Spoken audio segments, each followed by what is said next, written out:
Urine formation और दूसरा है concentration of urine, counter current mechanism. अगर वो दोनों टॉपिक आप अच्छे ढंग से समझ लेते हैं तो फिर इस चैप्टर में कुछ बचता नहीं है। तो आपको जो कुछ भी सिखाया है समझाया जाएगा, इसी पॉइंट ऑफ व्यू से सिखाया और समझाया जाएगा कि वो दो प्रोसेस आप कितना अच्छा तरीके से समझ जाते हैं। और आपको भी ये फोकस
बना रहा है, and these column are known as column of Bertini और the renal column of Bertini.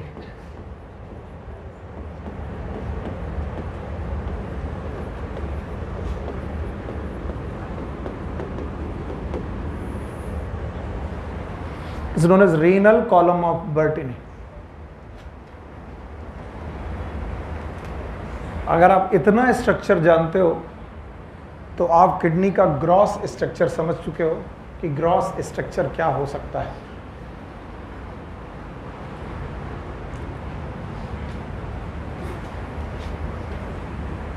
Yes, kidney को कितने पोर्शन में बांटा गया?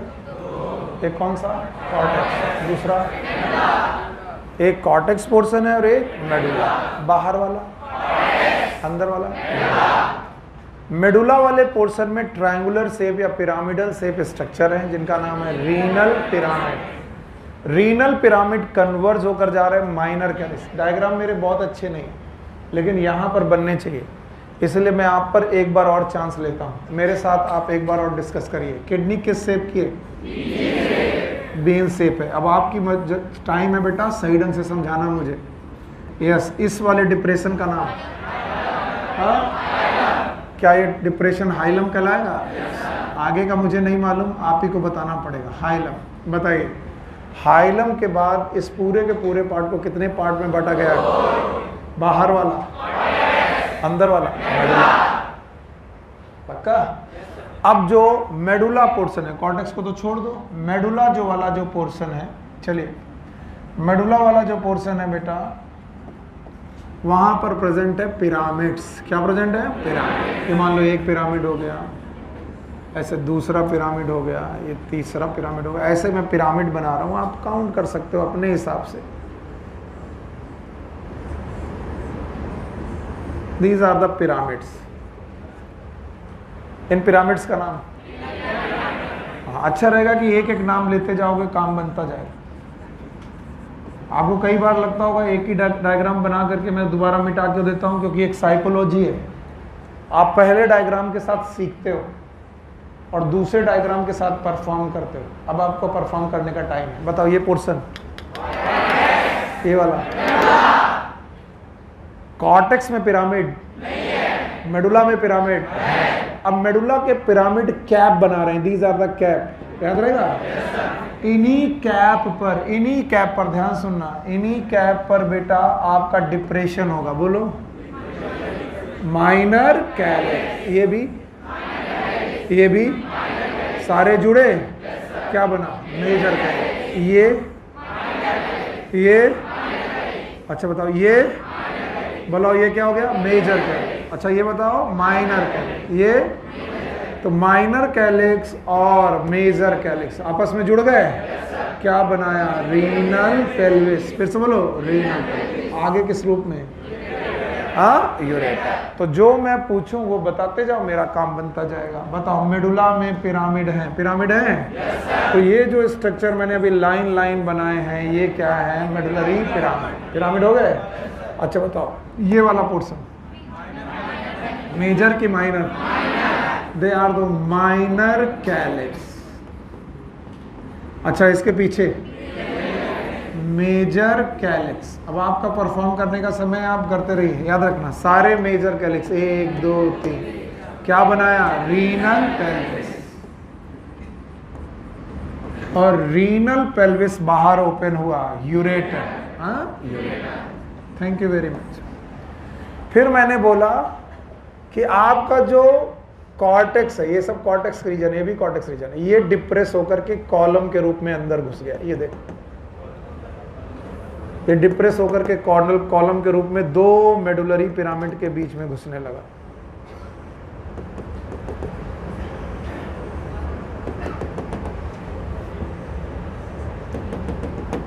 बताओ, इसका नाम रीनल कॉलम ऑफ बर्टिनी.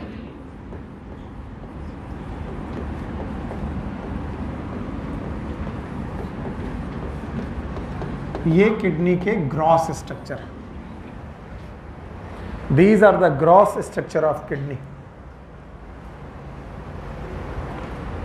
ये भी काम नहीं आएगा, इसके पहले वाला डायग्राम भी काम नहीं आएगा, और उसके पहले जो बुक में पढ़ा है वो भी काम नहीं आएगा, काम यहाँ आएगा। ठीक, अब हटा दें। अब अगर तुम काम करके तो याद होगा। किडनी कितनी है? एक है। वाह, एक का किया, एक पेयर है, दो हैं थोरेक्स में कि एब्डोमेन? राइट वाली थोड़ी, लेफ्ट वाली थोड़ा, दोनों के पास कैप्सूल है, नाम है रीनल कैप्सूल। लंबाई 10 से 12 सेंटीमीटर, चौड़ाई, थिकनेस, पक्का? किडनी को काटा, अंदर घुसे, कितने पार्ट? एक कौन, दूसरा, पक्का?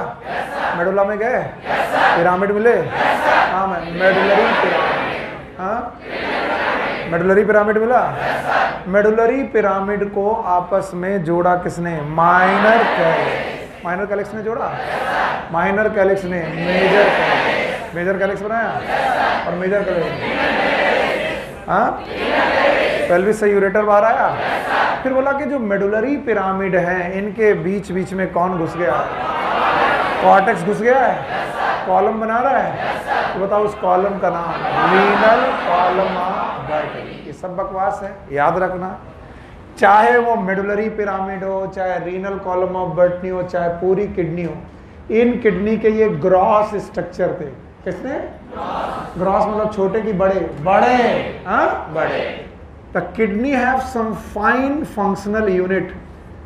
किडनी के पास अपनी एक फंक्शनल यूनिट है।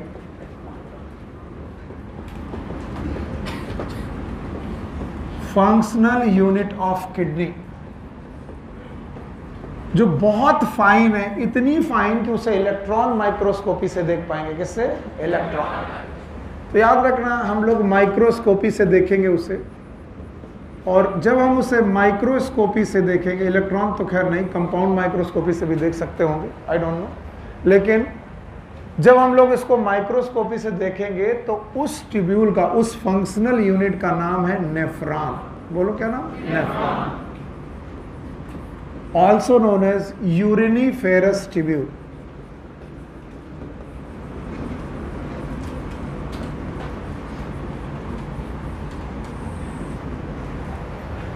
नेफ्रॉन और यूरिनिफेरस ट्यूब्यूल।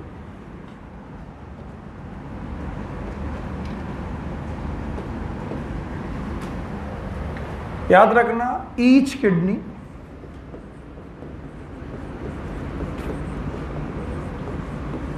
लगभग 10 से 12 लाख नेफ्रॉन। कितने? आपकी बुक में 10 से 12 नहीं है, 1 मिलियन। फिर से बोलो, 1 million. What is 1 million? 10 lakh.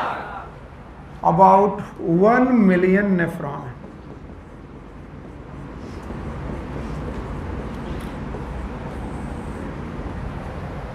लगभग 1 मिलियन नेफ्रॉन प्रेजेंट होंगे ईच किडनी। 1 मिलियन मतलब 10 लाख नेफ्रॉन प्रेजेंट हो। अब मैंने पहले ही बोला it is not a structural unit. मैं फिर से बोल रहा हूं, 3 बार बोल दे रहा हूं, it is not a never, it is not a structural. ये स्ट्रक्चरल यूनिट नहीं है, इसका मतलब ये फंक्शनल यूनिट है। क्या है? फंक्शनल। और फंक्शनल यूनिट का मतलब ये कोई फंक्शन कर रही है। फंक्शन करने का मतलब है भैया कि ये यूरिन का फॉर्मेशन कर रही है। किसका फॉर्मेशन? यूरिन। कौन यूरिन का फॉर्मेशन कर रहा है? यार किडनी में कर रहे हैं, लेकिन किसके द्वारा कर रहे हैं? नेफ्रॉन। फिर से बोलो। तो इसीलिए बोल रहा हूं, अगर स्ट्रक्चरल यूनिट होती तो मैं दूसरे तरीके से पढ़ाता, लेकिन जब भी मैं फंक्शनल यूनिट पढ़ाऊंगा तो मैं बताऊंगा उनके फंक्शन के हिसाब से हर एक नेफ्रॉन को, हर एक 2 पोर्शन में बांटा गया। कितने पोर्शन में? 2। और ये मेरा तरीका नहीं है, एनसीईआरटी का तरीका है। और बोलते हैं इन 2 पोर्शन में एक पोर्शन का नाम है ग्लोमेरुलस,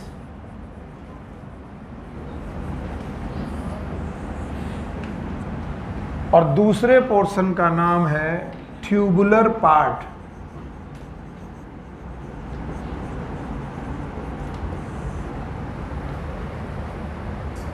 सी तो अगर मैं नेफ्रॉन को फंक्शनली डिवाइड करूं, फिर से बोल रहा हूं, स्ट्रक्चरली कि फंक्शनली, तो मुझे दो पोर्शन मिलेंगे। One is known as glomerulus, glomerulus, yes, और दूसरा कौन? Tubular, tubular portion. The glomerulus have the capillary network by the afferent arteriole and efferent arteriole, और एफरेंट और इफरेंट आर्टीरियोल के बीच में there is a capillary network. बोलो क्या नाम? Capillary network.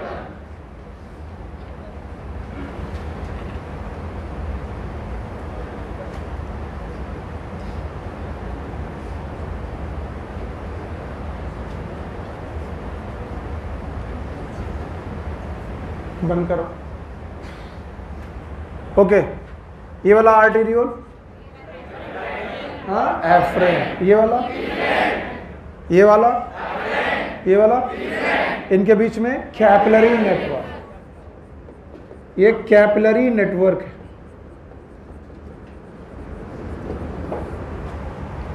इसी कैपिलरी नेटवर्क का नाम है ग्लोमेरुलस। फिर से बोलो, ग्लोमेरुलस। अगर मैं ये कैपिलरी नेटवर्क ऐसे दिखा देता तो आपका दिमाग हो जाता खराब, हालांकि मैंने कोशिश की ऐसे दिखाने, बट इस ग्लोमेरुलस के अलावा आपका दूसरा पार्ट कौन सा है? Tubular part. इस ट्यूबुलर पार्ट के अपने 5 पार्ट, कितने पार्ट? 5 पार्ट। अभी बनाऊंगा मैं पूरा। One is known as Bowman's capsule, capsule. दूसरा है पीसीटी, व्हाट इज पीसीटी? तीसरा है लूप ऑफ हेले, चौथा है डीसीटी, व्हाट इज डीसीटी? और चौथा है कलेक्टिंग डक्ट, व्हाट इज सीटी? Collecting duct. बताओ ट्यूबुलर पार्ट के कितने पार्ट? 5। चलो भाई बोलो पहला। बोमेंस कैप्सूल, पीसीटी, लूप ऑफ हेले, डीसीटी, कलेक्टिंग डक्ट। देखो बेटा, अभी मैं डायग्राम बनाऊंगा, इन दोनों की जरूरत ही नहीं पड़ेगी, लेकिन एनसीईआरटी ने पढ़ाया इसलिए मेरा बोलना जरूरी है, क्योंकि अगर किसी दिन क्वेश्चन पूछा गया कि नेफ्रॉन की फंक्शनल यूनिट में कितने पार्ट, और तुम्हें केवल ये 5 आते हुए तो मामला बिगड़ जाएगा। फंक्शनल यूनिट में कितने पार्ट? 2, क्योंकि एनसीईआरटी बोलती कितने पार्ट? 2। एक कौन? ग्लोमेरुलस, दूसरा ट्यूबुलर। हटा दें इसे।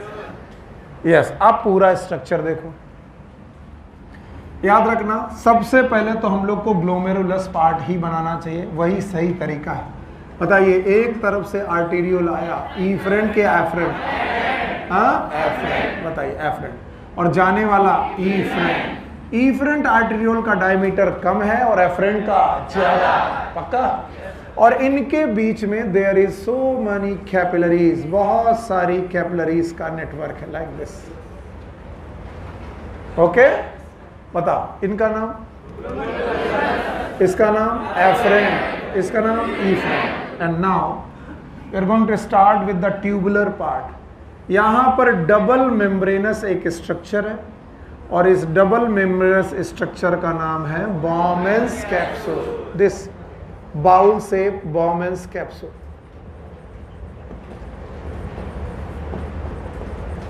सिंगल मेम्ब्रेनस की डबल, एक बेटा जो ग्लोमेरुलस के साथ और एक अवे है, इनके बीच में प्रेजेंट है ल्यूमेन। बोलो क्या नाम है? Lumen, lumen of the Bowman capsule. So Bowman capsule, Bowman capsule में डबल मेम्ब्रेन, एक अंदर वाली और एक बाहर वाली, और उन दोनों के बीच में प्रेजेंट है ल्यूमेन। ना इस बॉमेन कैप्सूल के बाद देयर इज अ टेढ़ा मेढ़ा पार्ट। द टेढ़ा मेढ़ा part is known as convoluted tubule, क्योंकि आगे वाला है, that's why it is known as proximal. फिर से बोलो, what is the meaning of proximal? पहले वाला। और it is convoluted, it is folded. Convoluted का मतलब फोल्डेड। प्रॉक्सिमल कॉन्वोल्यूटेड ट्यूब्यूल, ये एक ट्यूब्यूल मिलेगा जिसका नाम है PCT, proximal convoluted tubule. And then proximal convoluted tubule will be hair pin like। कैसा बेटा? hair, जैसे हेयर पिन्स होती हैं गर्ल्स की, like that, वैसा हेयर पिन लाइक स्ट्रक्चर है, that is known as loop of Henle। बोलो क्या नाम है? loop of Henle। loop of Henle में एक बेटा नीचे उतरता हुआ part, that is known as descending loop of Henle। वैसे आप सब कुछ जानते हो, फिर भी मेरा काम है पढ़ाना, क्योंकि मैं टॉपिक आज यही पढ़ा रहा हूं। डिसेंडिंग लूप ऑफ हेनले के बाद है ascending loop of Henle.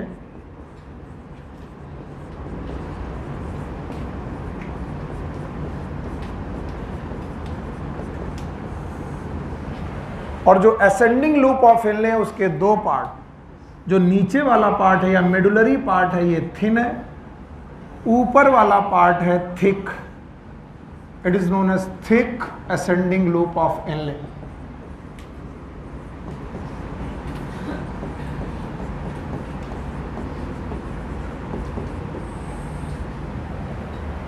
Okay, तो नीचे वाला पता नहीं, थिन, अरे ये वाला हाँ डिसेंडिंग, और ये वाला असेंडिंग लूप ऑफ हेनले के कितने पार्ट? एक थिन और एक थिक। जो thick ascending loop of Henley है वो आगे जाके अगेन कॉन्वोलेटेड होता है, फोल्डेड होता है like that, and that is known as DCT। फिर से बोलो DCT। Thank you very much.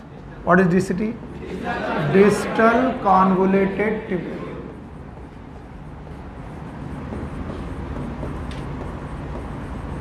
Thank you very much. Is distal convoluted tubule, और डिस्टल कॉन्वोलेटेड ट्यूब्यूल आगे जाकर के एक डक्ट में ओपन होते हैं। Yes, what is the name of this duct? Yes, this duct is known as collecting duct. जो cortex से चालू होती है, जिसका मेजर पोर्शन बेटा, जिसका मेजर पोर्शन मेडुला में है, and that's why this is known as collecting duct.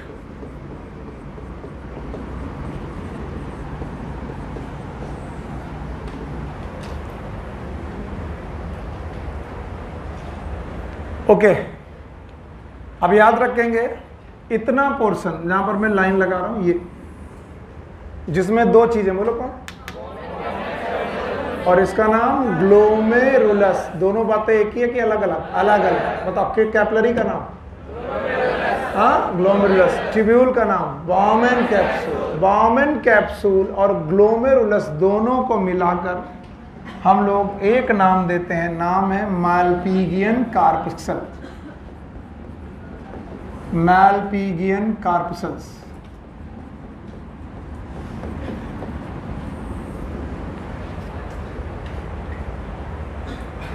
या फिर इन्हीं का नाम है रीनल कार्पसल्स।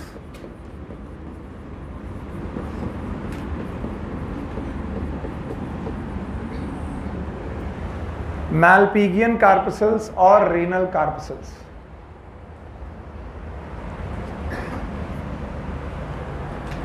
और ये हर एक पार्ट, चाहे जितना इजी लग रहा हो, आपके ब्रेन में नहीं है तो यूरिन फॉर्मेशन और कंसंट्रेशन ऑफ यूरिन में आप लोग बहुत ज़्यादा सफ़र करने वाले हैं। अगर आपको बहुत आता है तो अच्छी बात है, इससे अच्छी कोई बात ही नहीं कि आपको बहुत आता है। अगला डायग्राम मैं ब्लड वेसल के रेस्पेक्ट में बनाऊंगा। ये वाला डायग्राम मैंने ट्यूब्यूल के रेस्पेक्ट में बनाया है, तो हो सकता है तुम्हें दोबारा डायग्राम वही लगे, लेकिन वो वही नहीं होगा, इसलिए ध्यान से देखते जाना। चलो बताओ, functional portion of the nephron कितने पार्ट? दो हो गए। एक का नाम ग्लोमेरुलस हो गया, दूसरा ट्यूबुलर। अब ट्यूबुलर में 5 हो गए।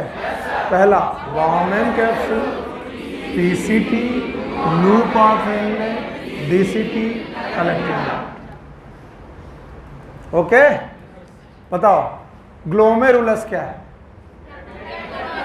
पता नहीं सर, ब्लड कैपिलरी है। ग्लोमेरुलस क्या है? ब्लड कैपिलरी है। ग्लोमेरुलस ब्लड कैपिलरी है। किससे बनी है? Afferent arteriole, efferent arteriole, afferent arteriole और इफरेंट आर्टरियोल। प्रीति खड़ी हो। What is the rule for the capillaries? Capillaries किन दो बड़ी ब्लड वेसल्स के बीच में बननी चाहिए? रूल ये क्या होता है सर? जब डबल सर्कुलेटरी सिस्टम पढ़ाया था, आंचल खड़ी हो, what is the rule? The capillaries is always present between arteries and when. एक तरफ से, एक तरफ से, बीच में कैपिलरी, होनी चाहिए। अगर ये चीज नहीं हुई तो याद रखना ये नॉर्मल चीज नहीं है। पहली बार गलती हुई थी पोर्टल में, याद आया? एक तरफ से वेन, दूसरी तरफ से वेन, कैपिलरी आई थी, and that was known as portal system. अब की बार एक तरफ से आर्टीरियोल, दूसरी तरफ से भी आर्टरी। इधर से आर्टीरियोल आया, इधर से भी आर्टीरियोल आया, और यहां पर क्या आया? कैपिलरी। तो इट इज अ नॉर्मल और एबनॉर्मल? एबनॉर्मल, क्योंकि आर्टरी से ब्लड आना चाहिए, वेन से निकलना चाहिए। यहां आर्टरी से आ रहा, आर्टरी से ही निकल रहा, एंड दैट्स वाई कुछ लोग इसे पोर्टल मानते हैं इन एम्फीबिया। किसमें? एम्फीबिया। हमारे केस में रीनल पोर्टल सिस्टम। पर अगर कभी रीनल पोर्टल सिस्टम की बात कही जाए कि क्या कहीं रीनल पोर्टल सिस्टम एग्जिस्ट करता है? यस। कहाँ? एम्फीबिया। मैंने 2 पोर्टल सिस्टम आपको पढ़ाए थे, कुछ याद है? हाइपोथैल्मो हाइपोफाइशियल पोर्टल सिस्टम, याद आया? दूसरा पढ़ाया था हिपैटिक पोर्टल सिस्टम। और आज पोर्टल नहीं पढ़ा रहा हूं, ग्लोमेरुलस पढ़ा रहा हूं। क्या पढ़ा रहा हूं? तो ग्लोमेरुलस की यही खासियत है कि एक तरफ भी आर्टीरियोल, दूसरी तरफ भी आर्टीरियोल, बीच में कैपिलरी। ये नॉर्मल बात है कि अबनॉर्मल? एबनॉर्मल। नॉर्मल ये है कि एक तरफ से आर्टरी, एक तरफ से वेन, बीच में कैपिलरी होनी चाहिए। क्या फर्क पड़ता है सर? सुन लेंगे फिर भड़ चले जाएंगे, हटाएं इसे। अब इतना पूरा बात बिना देखे बताओ। हाँ, और फिर देखो कि सर्कुलेटरी सिस्टम का क्या यूज है यहां पर। चलो, अगर मैं किडनी के अंदर घुसूं तो कॉर्टेक्स मेडुला के बाद और अंदर घुसूं, पिरामिड के अंदर घुस जाऊं, तो हमें कुछ मिलेंगी फंक्शनल यूनिट। नाम है also known as uriniferous tubule. फिर से बोलो, यूरिन बनाने वाली ट्यूब्यूल। और इन यूरिनीफेरस ट्यूब्यूल में हम लोगों ने कितने पार्ट देखे? 2।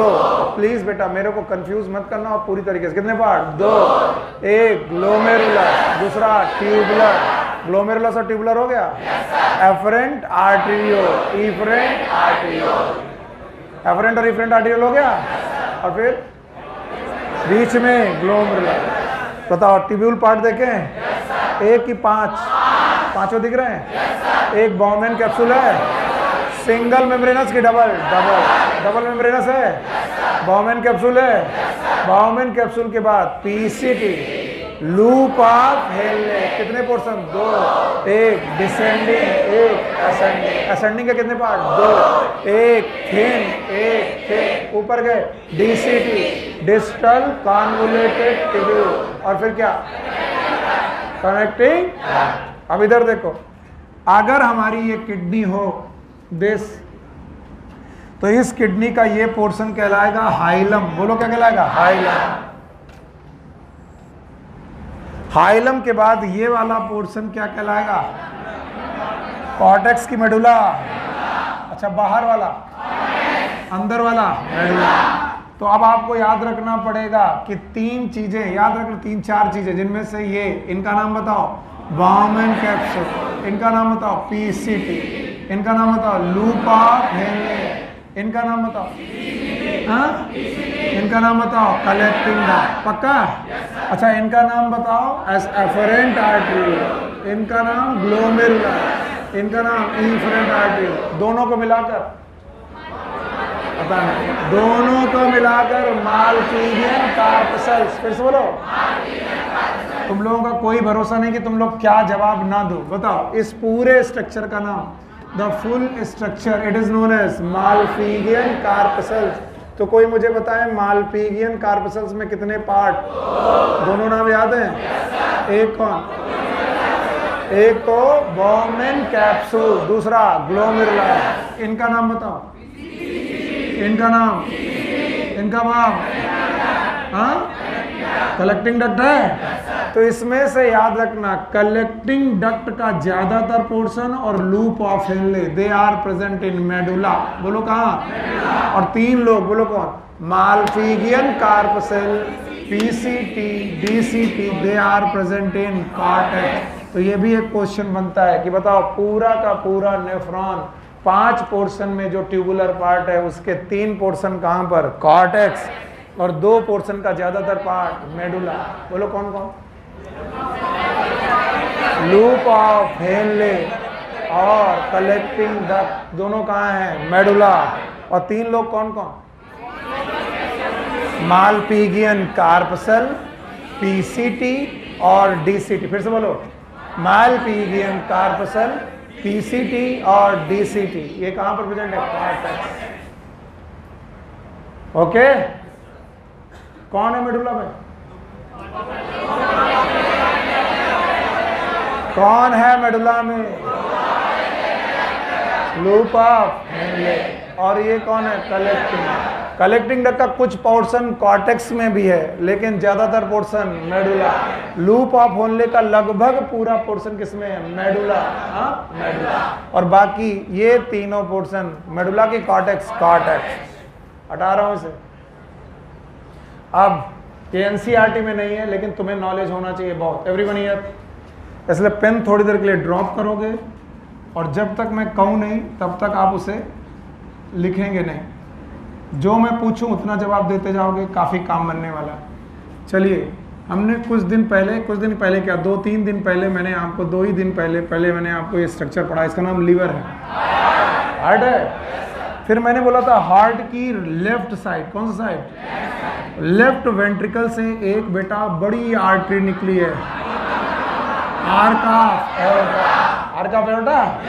इससे अपना कुछ ऊपर की तरफ 3 आर्टरीज निकलती है, याद है कि नहीं है? इसमें से 3 आर्टरी निकलती हैं, उनके नाम हमारे लिए जरूरी नहीं है। यस, इसमें से एक है ब्रैकियोसेफेल, एक है सबक्लेवियन और एक है ना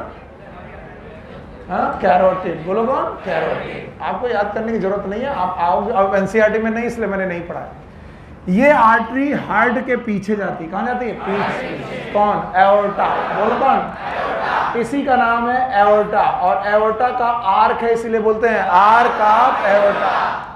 आर्क ऑफ एओर्टा बेटा आपके हार्ट के पीछे से नीचे निकलती है। It is known as dorsal aorta. फिर से बोलो।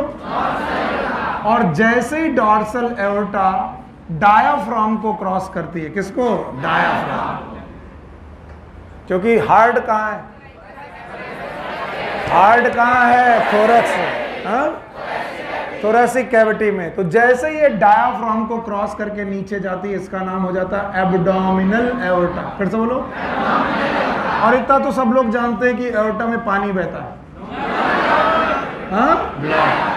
और इस एब्डोमिनल एओर्टा से एक आर्टरी निकलती है, नाम है रीनल आर्टरी। फिर से बोलो।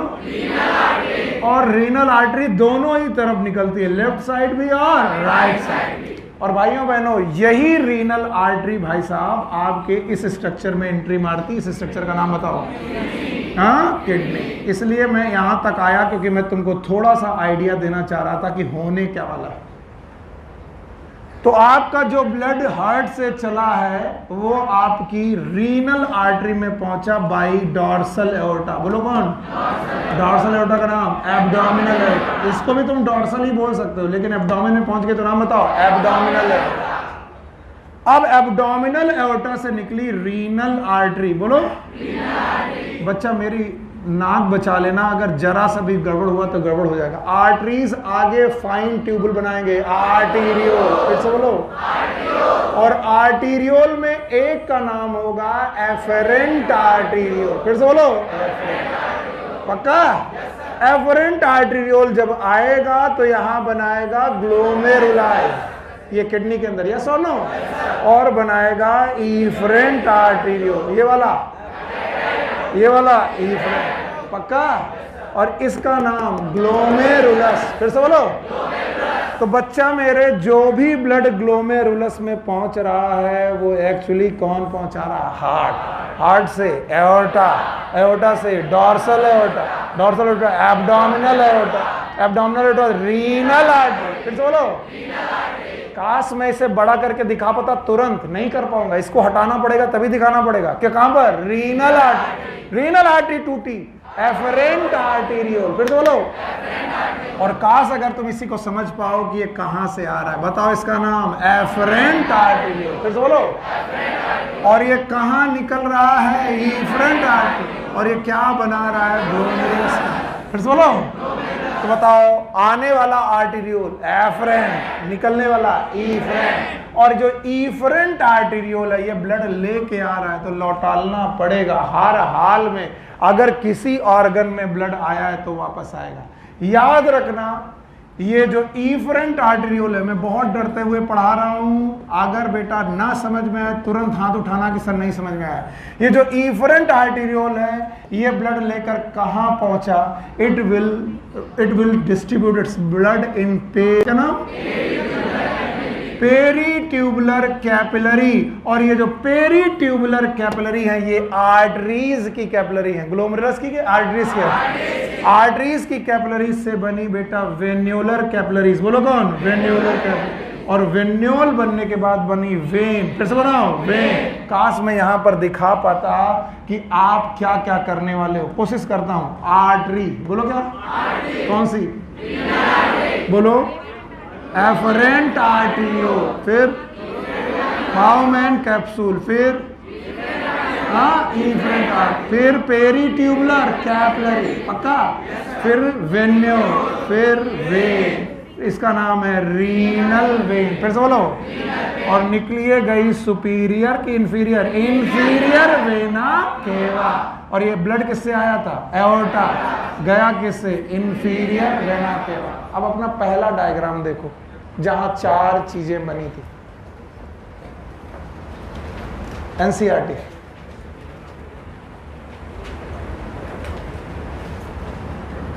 दिस पेज नंबर बोलो। 291। एवरीवन 291। अब ज्यादा विजिबल होगा। 291 में से 291 में तुमने क्या देखा? जल्दी क्या देखा बोलो। क्या कोई आर्टरी अंदर जा रही है? क्या कोई वेन निकल रही है? कौन सी आर्टरी अंदर जा रही है? हाँ, रीनल। कौन सी वेन बाहर निकल? Renal vein. और ऊपर से कौन सी एओर्टा आ रही है? हाँ, डॉर्सल। इसका मतलब डॉर्सल एओर्टा ब्लड लेकर के आई और उसने ग्लोमेरुलस बनाया। बाकी काम ट्यूब्यूल का है। बाकी काम ट्यूब्यूल कितने पार्ट? 5। फिर से बोलो, फिर से बोलो। 5 में से बाउमैन कैप्सूल,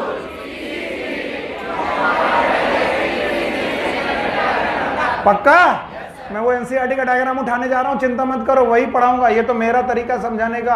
अब याद रखो, आपने आर्टरी से ब्लड दिया और आपने आर्टरी से ब्लड देने के बाद वेन से वापस ले लिया, लेकिन बीच में बनाए ग्लोमेरुलस। एक की एक मिलियन। क्योंकि बाउमैन कैप्सूल उतने जितने नेफ्रॉन, जितने नेफ्रॉन। तो नेफ्रॉन कितने? 1 मिलियन। तो बताओ 10 लाख तुमने क्या बनाए? ग्लोमेरुलस। बोलो। और उन ग्लोमेरुलस की छन्नी लगी। क्या लगी? छन्नी। और छन्नी में कितने ट्यूब्यूल? ट्यूब्यूल कितने पार्ट? 5। बोलो कौन? Bowman, PCT, DCT, PCT loop of railway, DCT collecting duct. Hold on, collecting और कलेक्टिंग डक्ट मर्ज हुए जाकर के पिरामिड। फिर से बोलो, पिरामिड। बस अब फंसना नहीं। कलेक्टिंग डक्ट कहां? पिरामिड। पिरामिड से माइनर कैलिक्स। फिर से बोलो, माइनर कैलिक्स से मेजर कैलिक्स, मेजर कैलिक्स से पेल्विस, पेल्विस से यूरेटर, यूरेटर से यूरिन। मजा तो आया नहीं मुझे नहीं आया। आपका सपोर्ट नहीं मिला। बताओ, ब्लड गया? ब्लड निकला? छन्नी लगी? छन्नी का नाम बाउमैन कैप्सूल। फिल्टर हुआ? पीसीटी में आया? लूप ऑफ रेलवे में आया? डीसीटी में आया? कलेक्टिंग डक्ट में आया? मेडुलरी पिरामिड में आया? माइनर कैलिक्स में आया? मेजर कैलिक्स में आया? पेल्विस में आया? यूरेटर में आया? क्या आया? यूरिन। तो ब्लड गया, ब्लड आया, छन के क्या बना? यूरेन। इसीलिए तीसरा बेटा चीज निकली यहां से, यूरेटर। क्या निकला? यूरेटर। अब ये सब बकवास है, ये तो अपना तरीका था। अब देखना तुम कितनी आसानी से इस किडनी को समझ पाते हो, जो मैं डर रहा था कि तुम समझ पाओगे कि नहीं। मान लो ये किडनी है बच्चा, तो इसमें 3 एंट्रीज आपको दिखनी ही चाहिए। पहले तो एक निकलता हुआ बंदा, इसका नाम बताओ, क्या लेके आया है? यूरिन। हाँ, यूरिन। लेकिन ये ऐसे नहीं लाया होगा, छन्नी लगी होगी किसकी? ब्लड की। तो ब्लड यहाँ आया होगा, आया होगा। चलो भाई ब्लड को लाते हैं, किससे लाएं? अरे यार, किससे बेटा? Dorsal aorta. आगे की कहानी बताओ, डॉर्सल एओर्टा कहाँ से आ रही है? हाँ, हार्ट से आ रही है। एब्डोमिनल एओर्टा आई, बताओ ये आर्टरी का नाम है। हाँ, और चुपचाप निकल गई। बाढ़ में जाओ, हम तो निकल रहे। ये कौन आर्टरी है? अच्छा, इसका नाम क्या है? Abdominal aorta. बस तुमने पकड़ लिया, अब तो तुमको कोई रोक ही नहीं पाएगा कॉन्सेप्ट समझाने में। कौन आया? Abdominal aorta. एब्डोमिनल एओर्टा से क्या आया? ब्लड।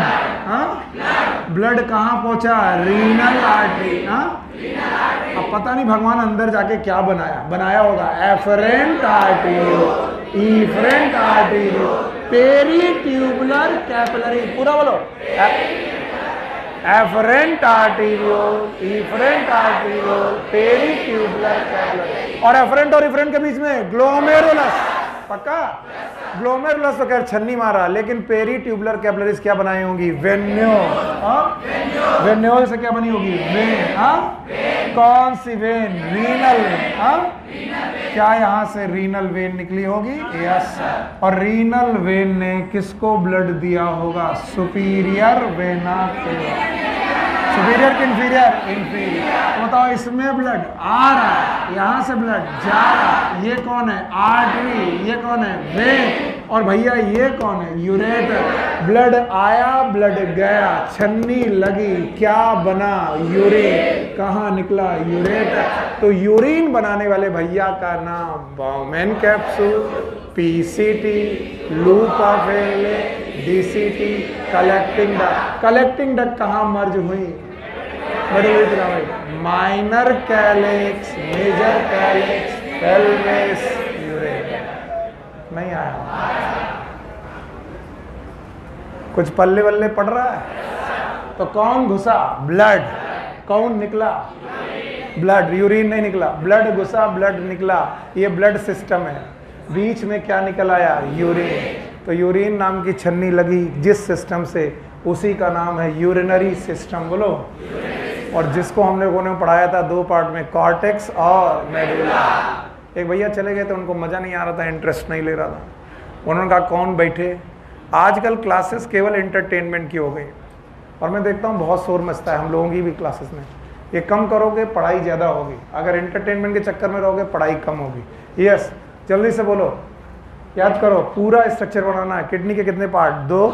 एक कौन? कॉर्टेक्स, एक मेडुला। पक्का? अब मुझे पूरा यकीन है कि जो मैं अगला स्ट्रक्चर पढ़ाऊंगा तुम बता ही दोगे। एक कॉर्टेक्स और एक मेडुला। पिरामिड दिख रहा है? Medullary pyramid. आपस में माइनर कैलिक्स, फिर मेजर कैलिक्स, फिर रीनल कैलिक्स, फिर यूरेटर। कितने यूरेटर? 2। एक लेफ्ट और एक राइट। Urinary bladder, urethra. नहीं आया? चलो अब मुझे मदद करना भाई, सारे लोग मदद करना। अब मैं जब और अंदर घुसता हूं तो फाइन स्ट्रक्चर मिलते हैं, फंक्शनल यूनिट मिलती है। कितने पार्ट? 2। एक कौन? दूसरा? हाँ, ट्यूबुलर पार्ट। कितने part? 5। Bowman capsule, PCT, loop of Henle, descending, ascending, DCT, collecting duct. Ascending कितने पार्ट? 2। एक कौन? पक्का? सारी कलेक्टिंग डक्ट मर्ज होती हैं medullary pyramids. Medullary pyramid, minor calyx, minor calyx, major calyx, major calyx, pelvis, pelvis से ureter. Now here is we want to know about the, हम लोग को क्या जानना चाहिए? पेरीट्यूबुलर कैपिलरीज को थोड़ा और जानने की कोशिश करनी चाहिए। ओके, पेरीट्यूबुलर कैपिलरीज को थोड़ा और जानने की कोशिश करनी चाहिए, क्योंकि जब तक आप इसे जानेंगे नहीं आपको समझ में नहीं आएगा। तो अब की बार मैं जो डायग्राम बना रहा हूँ वो इस रेस्पेक्ट से बना ही नहीं रहा हूँ कि आपको ट्यूब्यूल सिस्टम कितना समझ में आया। मैं मान के चलता हूँ कि आपको ट्यूब्यूल सिस्टम आ गया। अब मैं पेरीट्यूबुलर कैपिलरीज बनाने की कोशिश कर रहा हूँ। तो ये बेटा पेरीट्यूबुलर कैपिलरीज नहीं है, ये ट्यूब्यूल है। और इन सब के पार्ट आपको अच्छे से मालूम है, मैं क्या पढ़ा चुका हूं। यस, ये पूरा ट्यूबुलर पार्ट है, इसमें ग्लोमेरुलस है कि नहीं है? नहीं है। अब मेरे बच्चे मेरी मदद करना, अगर तुम मदद करोगे मैं तुम्हारा आभारी रहूंगा जिंदगी भर। बताओ, रीनल आर्टरी आई? चलो भाई, रीनल आर्टरी से क्या निकला? बोलो कौन सा arteriole? Afferent artery. Sir afferent arteriole निकला। आखिरी टाइम है बस, इसके बाद मदद करो, फिर उसके बाद मैं पढ़ाता रहूंगा। एफरेंट आर्टेरियोल आया, और एफरेंट आर्टेरियोल से क्या घुसा? ब्लड। क्या निकला? Efferent arteriole. यहाँ क्या बना? ग्लोमेरुलस। हाँ, तो सर ये ग्लोमेरुलस है, ये तो पढ़ा ही चुके हो। बस ठीक है, मैं ये पढ़ा चुका हूँ, यहाँ तक पढ़ा चुका हूँ। जो आपका इफरेंट आर्टेरियोल आया बच्चा, now it form the capillaries. इसने बेटा कैपिलरीज बनाना चालू किया, और ये वो कैपिलरीज हैं बेटा जो आपके ट्यूब्यूल के चारों तरफ लग गई। और ये ट्यूब्यूल के चारों तरफ बेटा लगने की वजह से इन कैपिलरीज का नाम क्या रखा गया? Peritubular capillaries. बोलो, पेरीट्यूबुलर कैपिलरीज। याद रखना, इन पेरीट्यूबुलर कैपिलरीज के अपने कनेक्शन आए, and these capillaries are known as peritubular capillaries. और इन्हीं पेरीट्यूबुलर कैपिलरीज से बना वेन्यूल। बोलो क्या बना? वेन्यूल। आगे की कहानी तुम बताओ, आगे चल करके वेन। तो बताओ, ब्लड आया किससे था? रीनल आर्टरी, और जाएगा किससे? Renal veins. लेकिन इस रीनल आर्टरी और रीनल वेन के बीच में बहुत बड़ा रायता फैला है। इस रायता को समझाओ। बोलो, ये वाला एफरेंट आर्टरी, ये वाला इफरेंट आर्टरी। क्या ये कैपिलरीज हैं? बोलो क्या नाम? Peritubular capillaries. फिर से बोलो। और बच्चा, इस पेरीट्यूबुलर कैपिलरी का एक कैपिलरी पोर्शन यू शेप है। कैसा बेटा? U shape. बनाने की कोशिश कर रहा हूं, and that U shape portion is, सीधे मैं कोशिश कर रहा हूं, that U shape portion is known as vasa recta. फिर से बोलो, वासा। तो vasa recta is a capillary, peritubular capillary. हर पेरीट्यूबुलर कैपिलरी वासा रेक्टा नहीं होती, लेकिन पेरीट्यूबुलर कैपिलरी का वो पोर्शन जो किस फॉर्म में है? यू से, that is known as vasa recta. फिर से बोलो, वासा। नहीं आया? मेरी मदद करोगे? बताओ, एब्डोमिनल एरोटा हुआ होगा? मैं और आगे चल रहा हूं। हार्ट हुआ होगा? Arc of dorsal, abdominal, renal, afferent, efferent, glomerulus. Efferent arteriole peritubular capillaries बनी होगी, और these capillaries will form venule. And see this, मैं प्रूव कर रहा हूं। प्रीति इधर देखो ध्यान से, तुमने काम गड़बड़ की। ये रहा वेन्यूल, ये रहा आर्टेरियोल। एक आर्टरी एक वेन के बीच में capillaries. It is a normal और abnormal? Normal. These capillaries are normal capillaries because capillaries are always between artery and vein. So here is pakka? And these capillaries are normal capillaries because capillaries should be there between artery and vein. लेकिन यहाँ देखो, there are some arteries, there are capillaries between arteriole and arteriole. That is known as glomerulus. Is this a normal or abnormal? Abnormal. और heart system पढ़ाते वक्त मैंने इसको बहुत elaborate करके पढ़ाया था कि जब भी कैपिलरी बननी चाहिए, एक तरफ आर्टरी, एक तरफ वेन। नहीं आया? और ये भी आपकी बुक में बना हुआ है। ये पोर्शन अपनी बुक में देखो, नाम भले ना लिखा हो, वहीं पर लिखो। ये जो निकला हुआ पोर्शन है, it is renal venule. Renal venule this, और यही आगे चल के वेन बनाएगा। और कौन सी वेन बनाएगा? Renal vein. और रीनल वेन आगे निकलेगी बाहर, इंफीरियर वेना केवा। तो बीच में तुम क्या छोड़ा है? ग्लोमेरुलस। क्या छोड़ा है? और इस ग्लोमेरुलस ने जो काम किया होगा, छन्नी का काम किया होगा, क्योंकि इसी से छन के क्या बना होगा? यूरिन, जो कहाँ आया होगा? Collecting duct. फिर से बोलो। और उससे कहाँ गया होगा? Medullary pyramid, minor calyx, major calyx, pelvis, ureter. कुछ नहीं आ रहा है। अभी तो मैंने शुरू भी नहीं किया, अभी केवल स्ट्रक्चर में फंसे हम लोग। हर पेरीट्यूबुलर कैपिलरी का नाम वासा रेक्टा है। द यू से peritubular capillary, it is known as vasa recta. इसका नाम क्या नाम है? वासा रेक्टा। तो हर बेटा capillary it is not a वासा रेक्टा, केवल यू शेप वाली का नाम है वासा रेक्टा। बाकी peritubular capillaries as it is present है। हटा दूं इसे? तो ये डायग्राम मैंने कतई ट्यूबुलर के लिए बनाया ही नहीं, ये डायग्राम मैंने पेरीट्यूबुलर कैपिलरीज के लिए बनाया। और ये भी तब काम नहीं आएगा जब आप तब तक आप बुक में और नोटबुक में रखोगे, ये तभी काम आएगा जब तक ब्रेन में रहेगा। हटा रहा हूं मैं अब। चलो अब मुझे बताओ, पूरा एक पोर्शन हार्ट दिख रहा है? हार्ट का aorta, dorsal aorta, abdominal aorta, renal, afferent, efferent, glomerulus, peritubular capillary, venule, vein, renal, vein. इसके बीच में ट्यूबुलर पार्ट है? कितने पोर्शन? 5। बोलो कौन? Bowman capsule, PCT, loop of Henle, DCT, collecting duct, medullary pyramid, minor calyx, major calyx, pelvis, ureter. Now types of nephron, types of nephron। ये कोई heading नहीं है, पैराग्राफ है बस, इट्स नॉट हेडिंग। बोलते हैं आप किडनी में ढूंढने जाएंगे, 2 प्रकार के नेफ्रॉन मिलेंगे।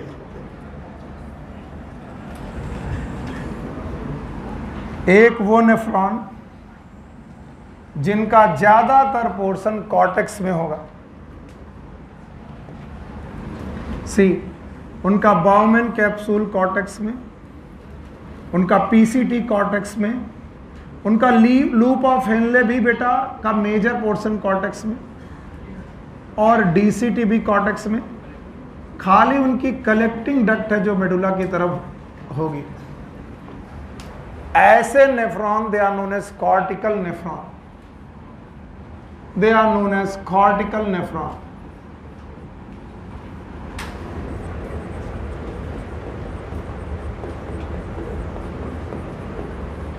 और किडनी में ऐसे नेफ्रॉन लगभग 70 से 80% होते हैं। 70 to 80% नेफ्रॉन जो भी हैं वो कॉर्टिकल नेफ्रॉन है। Meanwhile there are some nephron जिनका बाउमेन कैप्सूल कॉर्टेक्स में होगा, पीसीटी कॉर्टेक्स में होगा, लेकिन लूप ऑफ एनले बहुत डीप मेडुला तक चला जाएगा, डीप मेडुला तक जाएगा। डीसीटी वापस से कॉर्टेक्स में होगा, और इनकी कलेक्टिंग डक्ट भी बेटा मेडुला पोर्शन पर ही ज्यादा होगी। ऐसे नेफ्रॉन को हम लोग बोलते हैं जक्स्टा मेडुलरी नेफ्रॉन। जक्स्टा मतलब near by, juxta near by, juxta medullary nephron. इसमें से कोई भी बात बिना एनसीईआरटी के नहीं लिख रहा हूं मैं। सो आपके किडनी के लगभग 15 से 20% नेफ्रॉन जक्स्टा मेडुलरी नेफ्रॉन है, और लगभग 80-85% नेफ्रॉन कॉर्टिकल नेफ्रॉन है। बताइए कितने नेफ्रॉन? कौन कौन? हाँ, जक्स्टा मेडुलरी और कॉर्टिकल। अब सुनो, जो कॉर्टिकल नेफ्रॉन है इनका peritubular capillary network is not good. Peritubular capillary network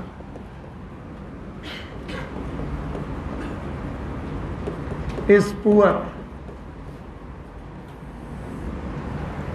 but cortical nephron का पेरीट्यूबुलर नेटवर्क पुअर है, लेकिन जक्स्टा मेडुलरी नेफ्रॉन का peritubular network is very rich.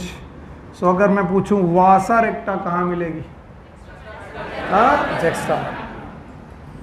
So peritubular capillary network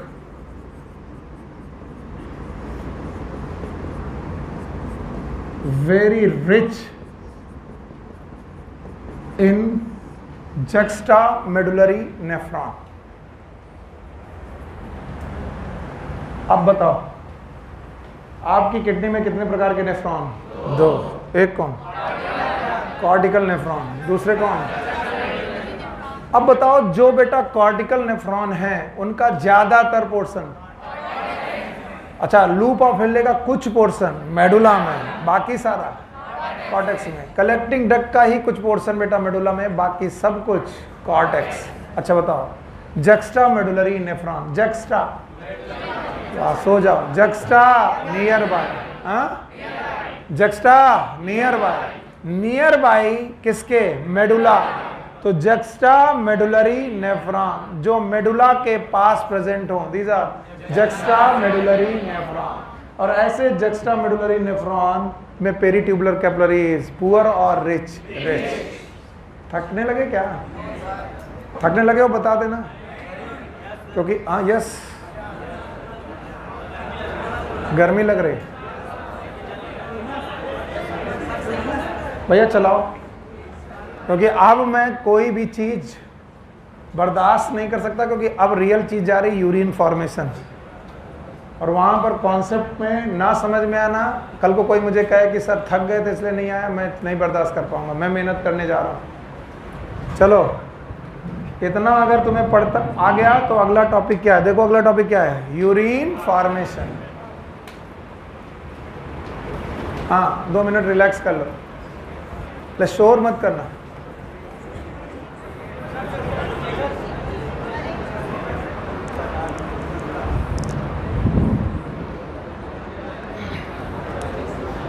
शोर मत करना।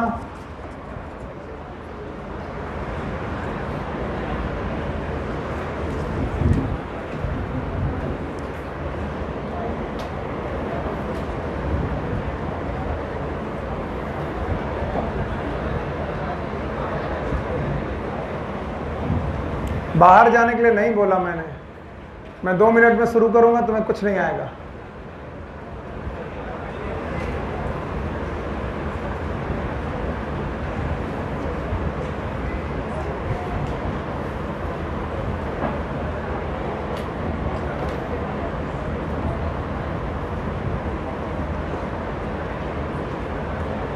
ओके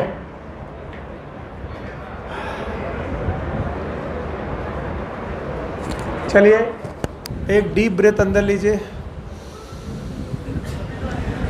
अभी छोड़िए, आवाज नहीं आनी चाहिए। हाँ बस बदतमीजी चालू। अगर हमने एक भी सीटी पकड़ ली तो अगली बार से कहीं से हवा नहीं निकलेगी।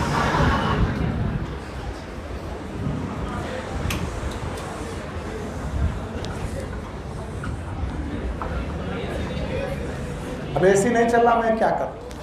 नहीं पढ़ूंगा। क्या कह रहे हो राजन? केमिस्ट्री क्लास में चल रहा था, हमारे साथ सौतेला व्यवहार होता है। देख लो, मुझे भगाने की यहां से साजिश है, भाग जाए।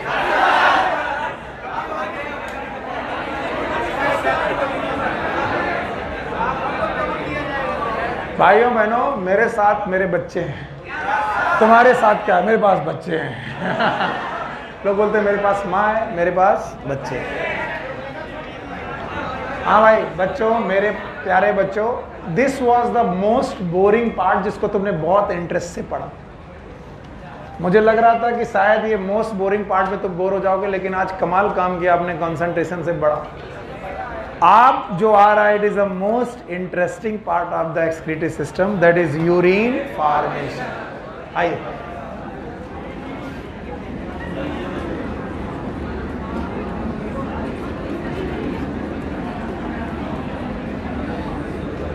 भाइयों बहनों, it is known as urine formation, it is also known as mechanical aspect of excretion.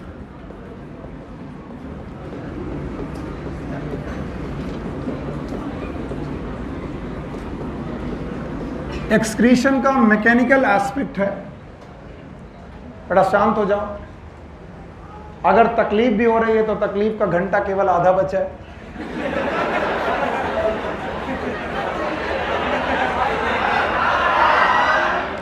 तकलीफ हो रही, तो ऐसे सोचा करो कि कितनी देर तक परेशान कर सकता है। मैं तो इसीलिए परेशान करने के कम मूड में हूँ क्योंकि अब मुझे लग रहा है कि तुम शायद कैलकुलेशन में समझ में आ जाएगा, तुम्हें टाइम बीत जाएगा। अभी तक तुम्हें अगर दिक्कत नहीं हुई तो अब तो होनी नहीं चाहिए। Urine formation is a mechanical aspect of excretion just because यहाँ पर बहुत सारे फिजिकल रूल लगने वाले हैं। फिजिकल रूल लगने वाले हैं यहाँ पर। बायोलॉजी और केमिस्ट्री थोड़ा कम और फिजिक्स थोड़ा ज्यादा। बोलते हैं यूरिन फॉर्मेशन के 3 मुख्य स्टेप है, 3 मेन स्टेप है। पहला स्टेप है अल्ट्रा फिल्टरेशन,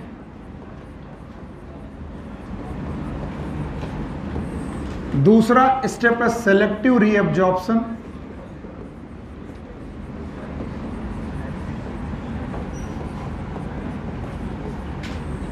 और तीसरा स्टेप है सिक्रीशन,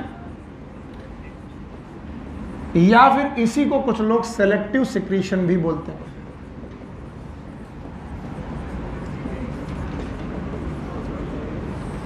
तो बोलते हैं यूरिन बनते वक्त नेफ्रॉन में ये 3 मुख्य प्रोसेस होते हैं और तीनों में फिजिक्स के रूल लगते हैं। All of them they have the physical rules, physics के rule, and that's why it is known as mechanical aspect of excretion. पहला पोर्शन है अल्ट्रा फिल्ट्रेशन, दूसरा पोर्शन है सेलेक्टिव रीअब्जॉर्प्शन, तीसरा पोर्शन है सिक्रीशन। फिर से बोलो, सिक्रीशन। याद रखना, अल्ट्रा फिल्ट्रेशन, सेलेक्टिव रीअब्जॉर्प्शन और सिक्रीशन तीनों ही बहुत ज्यादा इंपॉर्टेंट है यूरिन फॉर्मेशन के लिए, और तीनों इन 5 पार्ट में ही होते हैं, जिनमें से एक पार्ट बाउमैन कैप्सूल, एक पीसीटी, एक लूप ऑफ हेनले, और एक डीसीटी, और एक कलेक्टिंग डक्ट। शुरू करने के पहले, ऑल्दो 11th 12th में तुमने क्या पढ़ा आई डोंट नो, एक मैं लाइन खींचता हूं, ये 5 पार्ट में से एक पार्ट, बाकी 4 पार्ट अलग, एक पार्ट में से केवल एक प्रोसेस होता है अल्ट्रा फिल्टरेशन। बातें नहीं यार, तुम्हारे पास भी ऑप्शन खुला है, अगर तुम्हारा मन नहीं कर रहा गेट खोलो, किसी को बिना डिस्टर्ब किए निकल जाओ। ये वाला पोर्शन है अल्ट्रा फिल्ट्रेशन। अगर आपको कभी अल्ट्रा फिल्ट्रेशन समझना हो तो पूरे नेफ्रॉन में दौड़ दौड़ करके मत भागना, सर पीसीटी में क्या होगा, लूप ऑफ हेनले में क्या होगा, डीसीटी में क्या होगा, कलेक्टिंग डक्ट में क्या होगा, कोई मतलब नहीं। अगर अल्ट्रा फिल्ट्रेशन देखना है तो केवल कौन सा कैप्सूल, और यहां पर है ग्लोमेरुलस। क्या है? ग्लोमेरुलस। दोनों को मिलाकर मालपीजियन कार्पसल्स। फिर से बोलो, और रीनल कार्पसल्स। फिर से बोलो, रीनल। तो अगर मैं बोलूं अल्ट्रा फिल्ट्रेशन तीनों जगह की एक जगह, एक जगह, बाकी बचे 4। बोलो कौन? PCT, loop of Henley, DCT, collecting. यहां पर ये दोनों प्रोसेस, पीसीटी में दोनों, डीसीटी में दोनों, कलेक्टिंग डक्ट में दोनों, और बेटा लूप ऑफ हेनले में रीअब्जॉर्प्शन। मरे तो एक बार और, अरे एक बार करने की जरूरत ही नहीं, तुम्हें आ ही जाए। इतना बोलो कि अल्ट्रा फिल्ट्रेशन कहां? हाँ, और टोटल प्रोसेस कितने? 3। पहला ultra filtration, selective reabsorption, secretion. 3 process हैं। 3 प्रोसेस में एक प्रोसेस कहां? बाकी कितने बचे? 2। एक कौन? Selective reabsorption. एक कौन? और दूसरा कौन? सिक्रीशन। तो पक्का पीसीटी में दोनों होंगे, डीसीटी में दोनों होंगे, कलेक्टिंग डक्ट में दोनों होंगे, और बेटा लूप ऑफ हेनले में रीअब्जॉर्प्शन। Yes, selective reabsorption. मैं जितनी बार भी रीअब्जॉर्प्शन बोलूं तुम उसका मतलब सेलेक्टिव रीअब्जॉर्प्शन ही मानोगे। और अगर फिर भी नहीं आया तो बस याद रखो, पीसीटी में भी दोनों, डीसीटी में भी दोनों, कलेक्टिंग डक्ट में भी दोनों, या तो रीअब्जॉर्प्शन या तो सिक्रीशन या तो दोनों। ऐसे पढ़ो, या तो रीअब्जॉर्प्शन या तो सिक्रीशन या तो दोनों। और कई बच्चे तो सिक्रीशन नहीं समझ पाते, रीअब्जॉर्प्शन समझ जाते हैं। मैं पढ़ा नहीं रहा हूं, उसके पहले भूमिका तैयार कर रहा हूं कि आपने अपने ब्लड का जो मटेरियल यहां छोड़ा उसका नाम है फिल्टरेशन। बोलो क्या नाम? और ब्लड अगर फिल्टर हो गया तो अच्छी अच्छी चीज भी फिल्टर हो गई। मान लो ग्लूकोज फिल्टर हो गया, क्या? तो तुमने ग्लूकोज का क्या किया? रीअब्जॉर्ब। ग्लूकोज के साथ साथ यूरिया चांस मार गई, यूरिया भी चले गए, चलो वापस आओ, सिक्रीशन। नहीं आया? नहीं आया। फिर से, ब्लड ने क्या किया? फिल्टरेशन, सब कुछ फिल्टर हो गया, और सब कुछ फिल्टर होने के बाद यूरिन में जाने लगा, क्योंकि आगे जाएगा मेडुलरी, फिर आमेन। तो हम कह रहे हैं अगर ग्लूकोज फिल्टर हो गया तो ग्लूकोज जा ना पाए, वापस लो, वापस लो, रीअब्जॉर्प्शन। और जब वापस ले रहे थे ग्लूकोज तभी तक यूरिया भी चांस मार गई। तो यूरिया से कहा गया भैया तुम हमको रीअब्जॉर्ब नहीं कर, तुम कहाँ चलिए? बोले ये आ रहे थे, हम भी चले। बोले चलो निकल लो वापस। तो फिर से फिल्टरेशन में इनको शामिल किया गया। It is secretion. नहीं आया। अचानक हमने कहा कि सोडियम आ जाओ, तो सोडियम के साथ क्लोरीन भी आ गई, पोटेशियम भी आ रहा था। पोटेशियम से कहा तुम कहा, तुम निकल लो, सिक्रीशन। नहीं आया। तो जो हमने चाहा और जो हमने नहीं चाहा और आ गया उसको वापस, that is known as secretion. अब देखना यूरिन फॉर्मेशन कितने आसानी से समझ में आएगा। बाय बाय करें।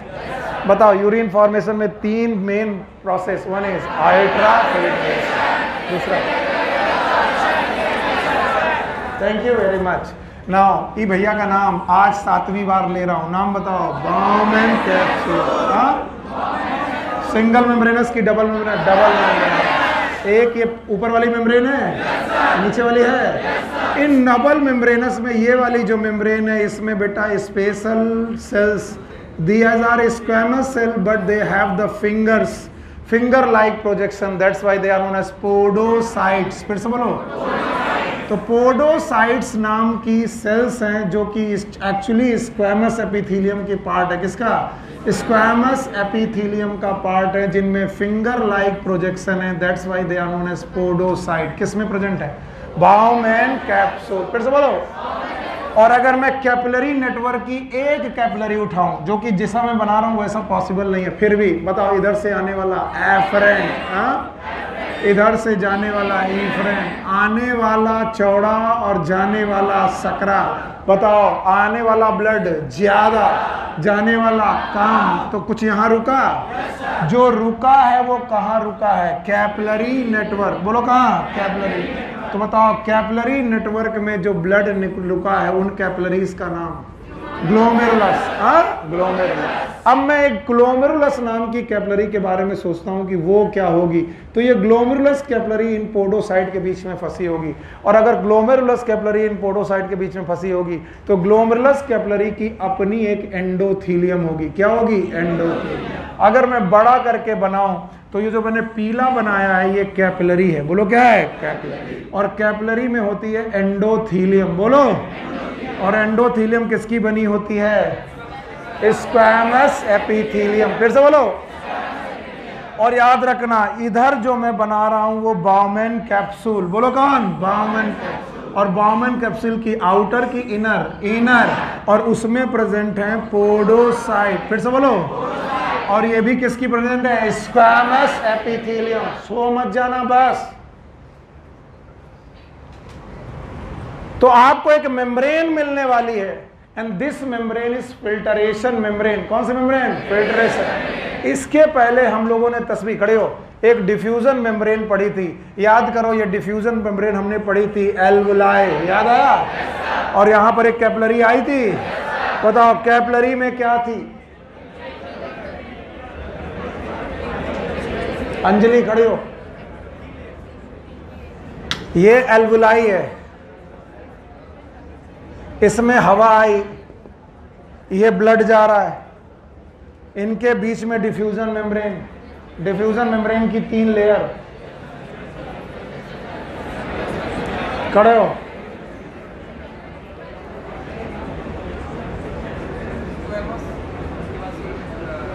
अरे मेरे बच्चों,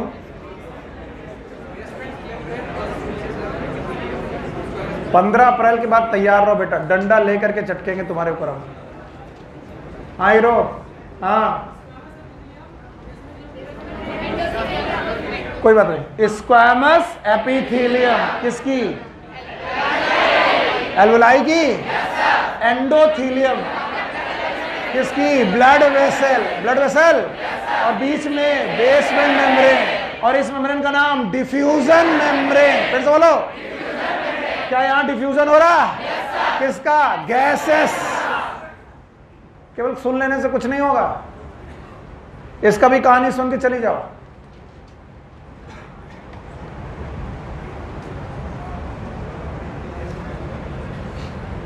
ऐसे कथा सुन के आओ और कथा सुन के जाते रहो। आज फिर से हम लोग एक बार फंसे हैं। बताओ यहां पर क्या आ रही है? Blood capillary. फिर से बोलो। और हर बार ब्लड कैपिलरी की क्या होती है? एंडोथीलियम। फिर से बोलो। तो बताओ इसका नाम एंडोथीलियम। और ये है बाउमेन कैप्सूल। बोलो। और बाउमेन कैप्सूल की स्क्वैमस एपिथेलियम। बोलो कौन? और स्क्वैमस एपिथेलियम में भी बेटा पोडोसाइट्स। बोलो।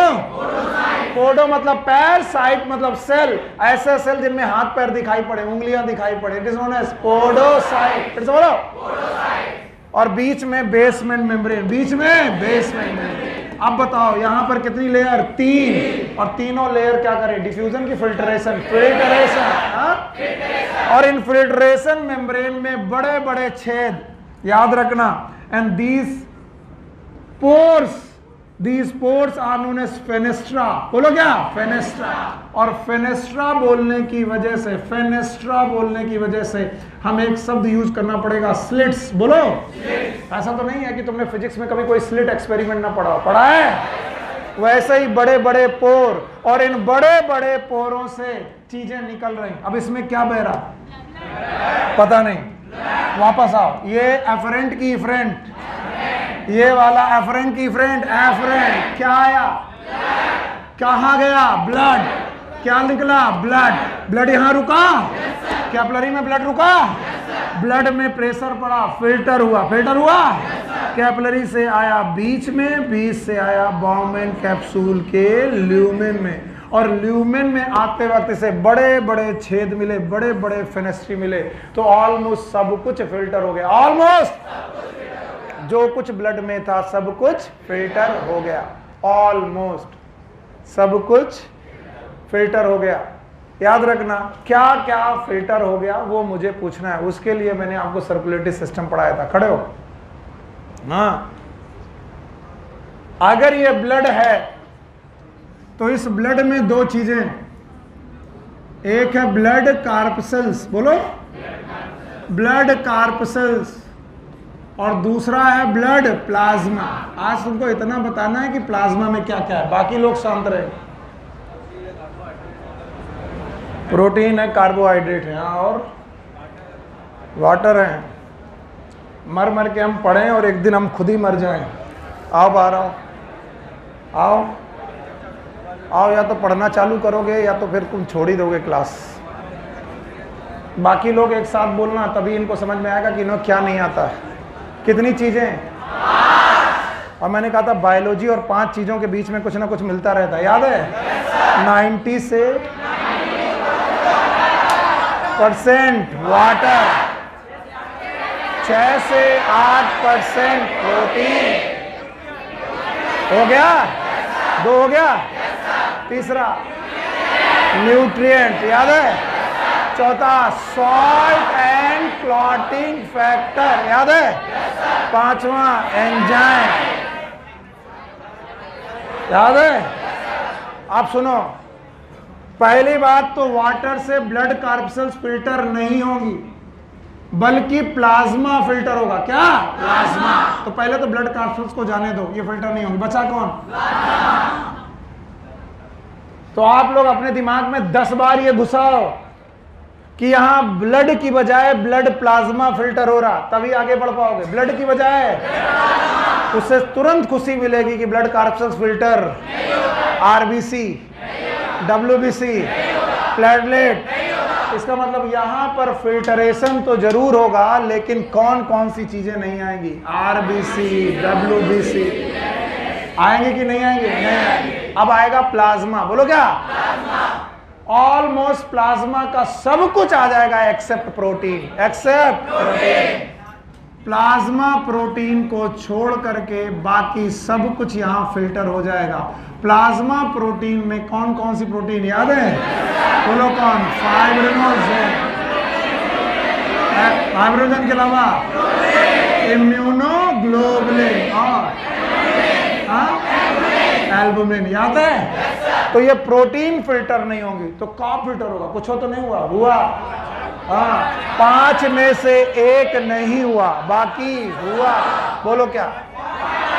हाँ, शाबाश मेरे बच्चे, वाटर। और न्यूट्रिएंट हो गया, बताओ न्यूट्रिएंट में glucose, amino acid, fatty acid, सब कुछ फिल्टर हो गया जो भी वाटर सॉल्युबल है। अगर फैटी एसिड सॉल्ट है तो डिफ्यूज होगा, अगर बड़ा वाला होगा तो डिफ्यूज नहीं। All the water soluble thing. कोई बोले सर न्यूट्रिएंट में क्या, मैं लिख दूं तो बहुत कुछ जाएगा, glucose, amino acid, vitamin, ketone body, everything has been filter. इसके अलावा प्रोटीन चला गया, वाटर आ गया, तीसरा सॉल्ट, बोलो sodium, potassium, chloride, calcium, phosphate, sulphate. जब मैं यही पढ़ा रहा था, इसी दिन की तैयारी कर रहा था, जब मैंने ब्लड प्लाज्मा में तुम्हें इतने सारे सॉल्ट सिखाए थे, तो मुझे लग रहा था एक दिन किडनी पढ़ाऊंगा तो वापस करोगे, नहीं कर पाए। बताओ सब कुछ फिल्टर हुआ? ब्लड की प्लाज्मा, प्लाज्मा फिल्टर हुआ? अब बताओ क्या नहीं फिल्टर हुआ? Blood corpus. और सब कुछ काहे फिल्टर हुआ? क्योंकि छेद यहां छोटे की बड़े बड़े, और इसीलिए इस फिल्ट्रेशन का नाम फिल्ट्रेशन की ultra filter. Ultra filter, ultra मतलब सब कुछ। पहले तो तुम एचडी मूवी देखते हो, फिर अल्ट्रा एचडी देखते हो। इसका मतलब तुम सारा का सारा प्रोसेस, सब कुछ बहुत तरीके से, बहुत डेफिनेशन के साथ देखना चाहते हो। दैट्स वाई यहाँ का फिल्ट्रेशन कैसा है, अल्ट्रा फिल्टर। तो क्या आया? ब्लड की प्लाज्मा। अब प्लाज्मा से भी क्या नहीं है, तो बताओ अगर मैं फिल्ट्रेशन में पूछूं ब्लड के रिस्पेक्ट में क्या कहनी है? दो, एक कौन? ब्लड कार्पसेल, प्लाज्मा प्रोटीन, बाकी सब कुछ फिल्टर हुआ। यस। किसी ने कहा सर फिल्टर क्यों हुआ? सुनो, इधर देखोगे, फिल्टर क्यों हुआ इसका भी कारण सुनो। इसका कारण सर यह है कि जो ब्लड लाने वाला वेसल है ये चौड़ा है, और ब्लड ले जाने वाला वेसल है वो पतला है। इसलिए ग्लोमेरुलस में ब्लड इकट्ठा होने लगा, और इकट्ठा होता हुआ ब्लड पैदा करने लगा एच रो जी। व्हाट इज एच रो G? This pressure is known as hydrostatic pressure. एक साल पढ़ा रहा था, बच्चा बहुत गुस्सा हो गया, बोला सर हाइड्रोस्टैटिक प्रेशर हाइड्रो से होता है, वाटर से होता है, और तुम यहाँ ब्लड कलेक्ट कर रहे हो, दिमाग खराब है तुम्हारा, हाइड्रोस्टैटिक बोलते हो। हमने कहा ब्लड में से क्या निकाल दो, क्या बचा? जिसका 90 से 92% नहीं आया, तो बोले हाइड्रोस्टैटिक प्रेशर पैदा होने लगा, और बोला एक नेट हाइड्रोस्टैटिक प्रेशर बना 10 से 15 mmHg का। कितना? 10 से 15। और इस 10 से 15 mmHg के नेट फिल्ट्रेशन प्रेशर ने आपके ब्लड का प्लाज्मा फिल्टर कर दिया। ब्लड फिल्टर क्या? Plasma. And that pressure is known as, yes, this is known as filtration pressure. Filtration pressure, FP। और सच बताऊं तो इसका पूरा नाम है GFP, क्योंकि ये ग्लोमेरुलस में पैदा हुआ। कहां पर? Glomerulus. That's why it is known as glomerular. फिर से बोलो, ग्लोमेरुलर फिल्टरेशन प्रेशर। और इस फिल्टरेशन प्रेशर की वजह से सब कुछ फिल्टर होने लगा। क्या फिल्टर होने लगा? हाँ, प्लाज्मा। ब्लड बोलने के पहले बहुत मारूंगा। ब्लड की प्लाज्मा, कहा ले गए? Blood कार्पसेल filter. एफरेंट से आई, एफरेंट से क्या निकल गई? ब्लड कार्पसेल। बचा कौन? प्लाज्मा। प्लाज्मा से भी क्या निकल गई? प्रोटीन। बाकी सब कुछ filter. Glucose, amino acid, vitamin, sodium, potassium, ammonia, uric acid, ketone body, सब कुछ known as ultra filtration. And why it is so much ultra? Because यहाँ पर जो filtration membrane है, बोलो, वहां पर डिफ्यूजन मेम्ब्रेन थी, यहाँ फिल्ट्रेशन मेम्ब्रेन, जो 3 चीजों से मिलके बनी है। रट्टा मारो, कितनी? 3। बोलो, एंडोथीलियम, फिर से बोलो, बेसमेंट मेम्ब्रेन और पोडोसाइट, फिर से बोलो, स्क्वेमस एपिथेलियम है। यस। तो बताओ यहां पर कौन सी मेम्ब्रेन, कौन सी, हाँ, और वहां पर डिफ्यूजन, ना वहां समझ में आया ना यहां आएगा। डिफ्यूजन मेम्ब्रेन याद है? बताओ एल्वुलाई की squamous epithelium, basement membrane, endothelium, वहां ब्लड और एल्वुलाई के बीच में था, यहां ब्लड और बाउमेन कैप्सूल के बीच में। अंतर कुछ नहीं है। अगर तुम इसे एल्वुलाई मान लो तो बाकी वही है, बस उसकी एल्वुलाई में पोडोसाइट, इसमें पोडोसाइट है और छेद छोटे की बड़े बड़े, इसलिए फिल्ट्रेशन कम की सब कुछ याद रहेगा।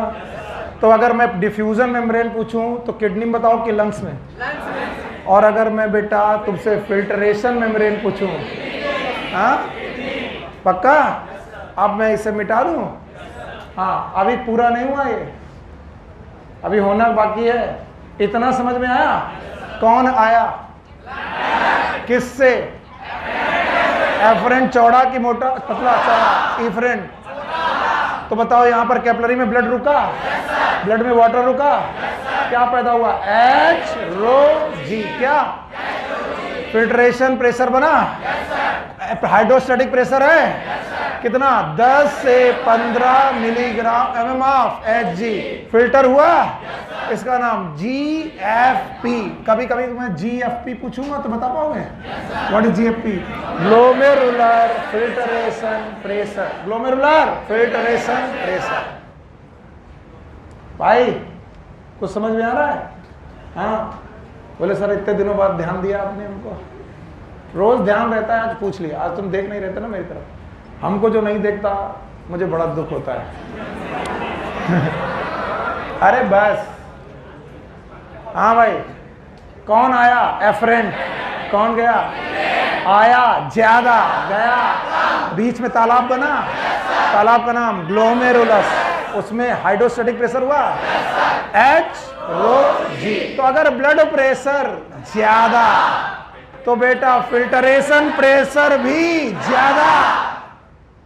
कैसे कैसे नहीं समझ में आया? नहीं समझ में आया? कल ब्लड प्रेशर बढ़ाया था, कल बढ़ाया था कि आने वाला ब्लड आर्टरीज की वॉल पर एक प्रेशर लगाता है, दैट इज ब्लड प्रेशर।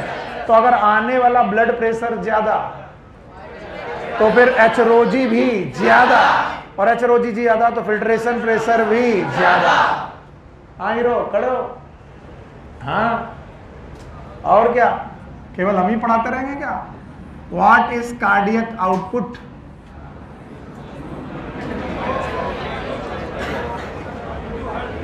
इन्होंने बोला stroke volume into heart rate. ये होशियारी भरी डेफिनेशन है, इसमें कॉन्सेप्ट नहीं है। Concept is the blood ejected by each ventricle पर मिनट। ब्लड ईच वेंट्रिकल पर मिनट। अच्छा, एओर्टा किस वेंट्रिकल से? राइट के लेफ्ट? तो हर मिनट में कितना ब्लड? अरे बच्चे, कौन बोला था? कौन बोला था 70? हर मिनट में 70?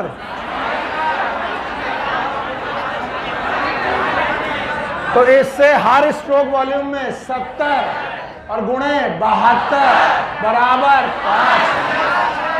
हाँ तो बेटा ये आई एब्डोमिनल एओर्टा। बोलो 5 लीटर पर मिनट। क्या है? Cardiac output. बैठ जाओ बेटा। थैंक यू वेरी मच, आपने बताया अच्छा लगा। तो कार्डियक आउट का लगभग 25%। बोलो हाँ, निकालो सब लोग 25%। अरे कुछ नहीं, 5 लीटर का 25%, 25 पंचे 125, 1250 क्या ml, क्या मिनट। जो कोई पर मिनट नहीं बोलेगा वो है बेवकूफ। तो कार्डियक आउटपुट का लगभग 25%। आज तुमको समझ में आएगा कि मैंने डायग्राम में इतना मेहनत काहे की थी किडनी के ब्लड वाले में। लगभग 25% किडनी को दिया जाता है। तो एनसीईआरटी लिखती है, मैं नहीं लिख रहा हूं, एनसीईआरटी लिखती है लगभग 1100 से 1200 ml ब्लड पर मिनट जाता है किडनी में, and that is known as renal blood flow. बाकी आप लोग सुनो, मैं दोबारा लिखूंगा नहीं, मैं बता दे रहा हूं, मैं बहुत कर चुका हूं इतने काम, हर बार कैलकुलेशन दो बार पढ़ाता हूं। It is known as RBF, renal blood flow. और हमें ब्लड से मतलब है नहीं है, क्योंकि फिल्टर का होगा, हाँ प्लाज्मा का फिल्टर होगा, प्लाज्मा। खड़ी हो, हाँ और क्या, तुम कहीं का दादा हो? हम हमारे गुरुदेव ऐसे ही पूछते हैं, जब भी उनसे सामने कोई बोले खड़े हो, नहीं खड़ा होता, दादा हो। बोलते हैं कि ब्लड का लगभग कितना प्रतिशत, 55, कितना क्या होता है पता नहीं क्या होता है। ब्लड में कितनी चीजें हैं? 2, ब्लड कार्पसेट और ब्लड प्लाज्मा। कितना परसेंट? 55। तो बताओ 1100 से 1200 का 55 निकालो, जल्दी से, ध्यान से निकालो।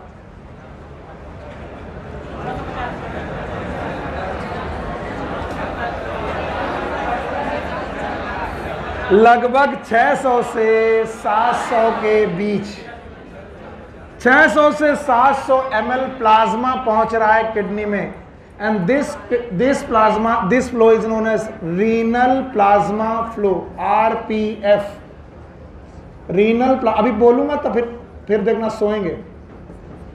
What is RBF? रीनल। और व्हाट इज RPF? मरोगे सबके सब। सर अब फिर से लिख दो सर, अभी नहीं आया, अब एक बार और। बोला था ना कितना कार्डियक आउटपुट? 5 लीटर का कितना परसेंट? कहाँ गया? किडनी में। हाँ किडनी में कितने मिनट में? 1 मिनट। कितना गया? 1100 से 1200 ml। फिर से बोलो, 1100 से 1200 ml प्लाज्मा गया कि ब्लड गया? और अगर जितना ब्लड गया उसका 55% क्या होता है? प्लाज्मा। तो लगभग 600 से 700 ml प्लाज्मा गया। कहाँ?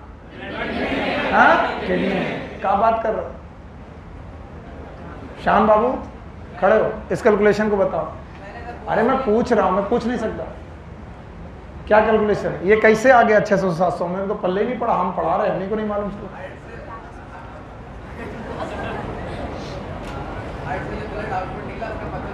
कितना ब्लड आउटपुट निकला पर मिनट? इसे क्या बोलते हैं? कि स्ट्रोक वॉल्यूम। स्ट्रोक वॉल्यूम क्या होता है? यस यस यस, 2 दिन से आ नहीं रहे। आ जाओ आ जाओ। दिल्ली गए तो का दिल्ली गए तो का मोदी से हम डरते हैं? इधर आओ, आ जाओ आ जाओ आ जाओ।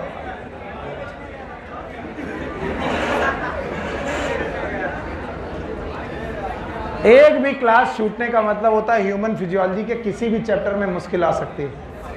हाँ सॉरी, किडनी बेच क्या है? राजन सब लोग तुम्हारी तरह नहीं होते, चोर।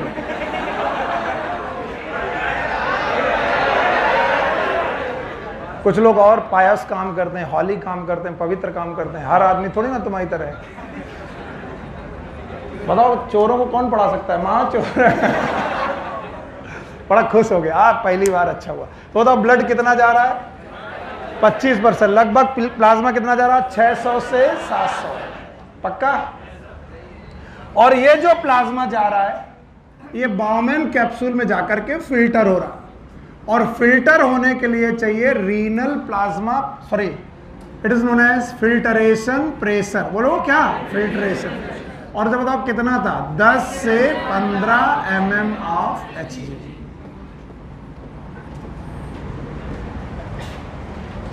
अभी सोने लगोगे तुम। और बोलते हैं इस फिल्ट्रेशन प्रेशर की वजह से यहां से चीजें फिल्टर हो रही। चीजें की प्लाज्मा? प्लाज्मा। वो कहते हैं कि एक कैलकुलेशन के अनुसार 1 mm ऑफ Hg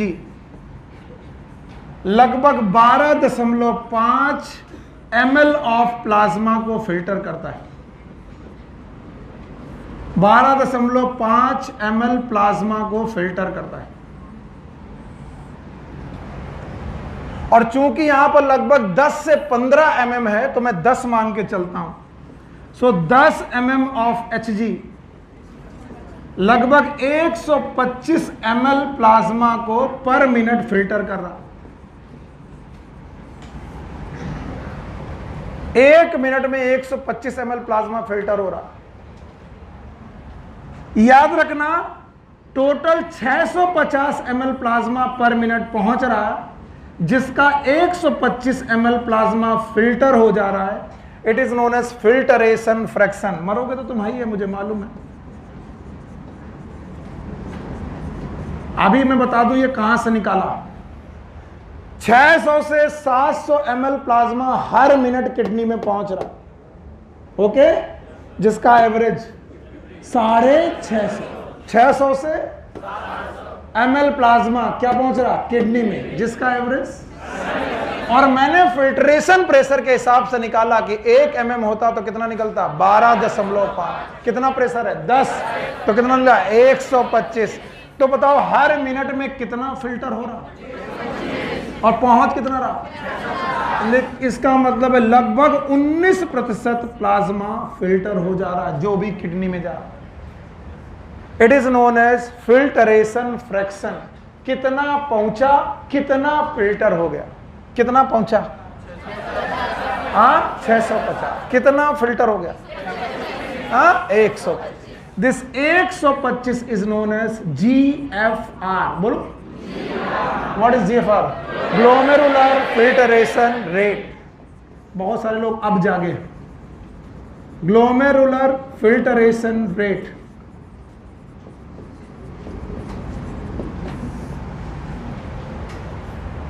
लगभग 125 ml प्लाज्मा पर मिनट फिल्टर हो रहा और पहुंच कितना रहा 650 ml प्लाज्मा। इसका मतलब सारा प्लाज्मा जो पहुंच रहा उसका कितना परसेंट, 19% प्लाज्मा फिल्टर हो रहा। और अगर ये गणित लगाओगे तो ध्यान सुनना, 1 मिनट मतलब 60 सेकंड में कितने 60 सेकंड में 125 ml। पक्का? सॉरी, हाँ सही तो है, हाँ ठीक है ठीक है।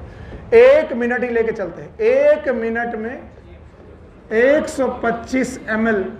तो अगर मुझे 1 घंटे में निकालना हो तो बोलो 60 मिनट लूंगा, यस। तो 125 गुणे 60। और अगर मुझे 24 घंटे में निकालना हो 125 गुणे 60 गुणे 24 बराबर 180 litre plasma per day. 2 drum, 1 drum लगभग 100 लीटर का, यानी हमारी किडनी एक दिन में 24 घंटे में 2 लीटर प्लाज्मा, 2 लीटर की 2 ड्रम, 2 ड्रम के बराबर प्लाज्मा फिल्टर कर रही है। मजाक नहीं है। और ये फिल्टर होकर जा कहां रहा, बाउमैन कैप्सूल, हाँ जा कहां रहा है लूप ऑफ हेनले, जा कहां रहा है डीसीटी में, फिर बोलो जा कहां रहा है कलेक्टिंग डक्ट, गा कहां रहा है यूरिन में। इसका मतलब हम लोग रोज 180 लीटर यूरिन निकाल देते हैं, नहीं निकालते? फिर क्या करते हैं, यानी जो प्लाज्मा हमने फिल्टर किया है वो पूरा यूरिन नहीं बनता। इससे प्रूफ होता है कि यूरिन पूरा बन ही नहीं सकता, क्योंकि यूरिन तो केवल कितना बनता है 1 से 1.5 लीटर पर डे। बोलो कितना? इसका मतलब 99 के आसपास परसेंट जो होगा प्लाज्मा फिल्टर हुआ कि रीअब्जॉर्ब। हेंस प्रूव हमारे यूरिन फॉर्मेशन में 1 पोर्शन की 3 एक पहला अल्ट्रा फिल्ट्रेशन, रीअब्जॉर्प्शन। सर ये नहीं आया? एक बार सुव्यवस्थित तरीके से लिखेंगे, सारे लोग मेरे साथ लिखेंगे। बोलो कार्डियक आउटपुट। पता नहीं सर, जिन्होंने 5 लिखा वो गलत है। 5 लीटर पर मिनट बाई ईच वेंट्रिकल। अभी लेफ्ट वेंट्रिकल से चल रहा है, एओर्टा में आया, डॉर्सल एओर्टा में आया, एब्डोमिनल एओर्टा में आया, रीनल आर्टरी में आया, तो बताओ कितना परसेंट? 25% ऑफ कार्डियक आउटपुट गया कहाँ? किडनी। तो बताओ किडनी में कितना गया, पता नहीं, लगभग 1100 से 1200 ml। ये आपकी एनसीईआरटी में लिखा है तो प्लीज अंडरलाइन। 1100 से 1200 ml प्लाज्मा गया कि ब्लड गया? ब्लड। तो भाइयों ये प्लाज्मा नहीं है, ये ब्लड है, इसे बोलते हैं रीनल ब्लड फ्लो।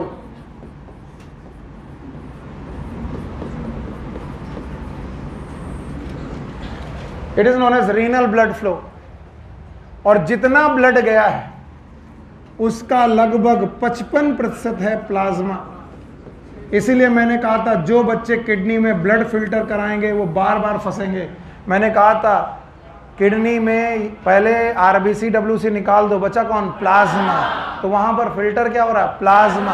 और प्लाज्मा में भी क्या फिल्टर नहीं होंगे? प्रोटीन। याद रहेगा? तो याद रखना प्लाज्मा प्रोटीन छोड़ के सब कुछ फिल्टर होगा। तो लगभग 1100 से 1200 का 55% जब हमने निकाला तो ये निकला लगभग 600 से लेकर 700 ml एवरेज, 650 ml पर मिनट। और भाइयों बहनों इसका नाम हमने रखा रीनल प्लाज्मा फ्लो।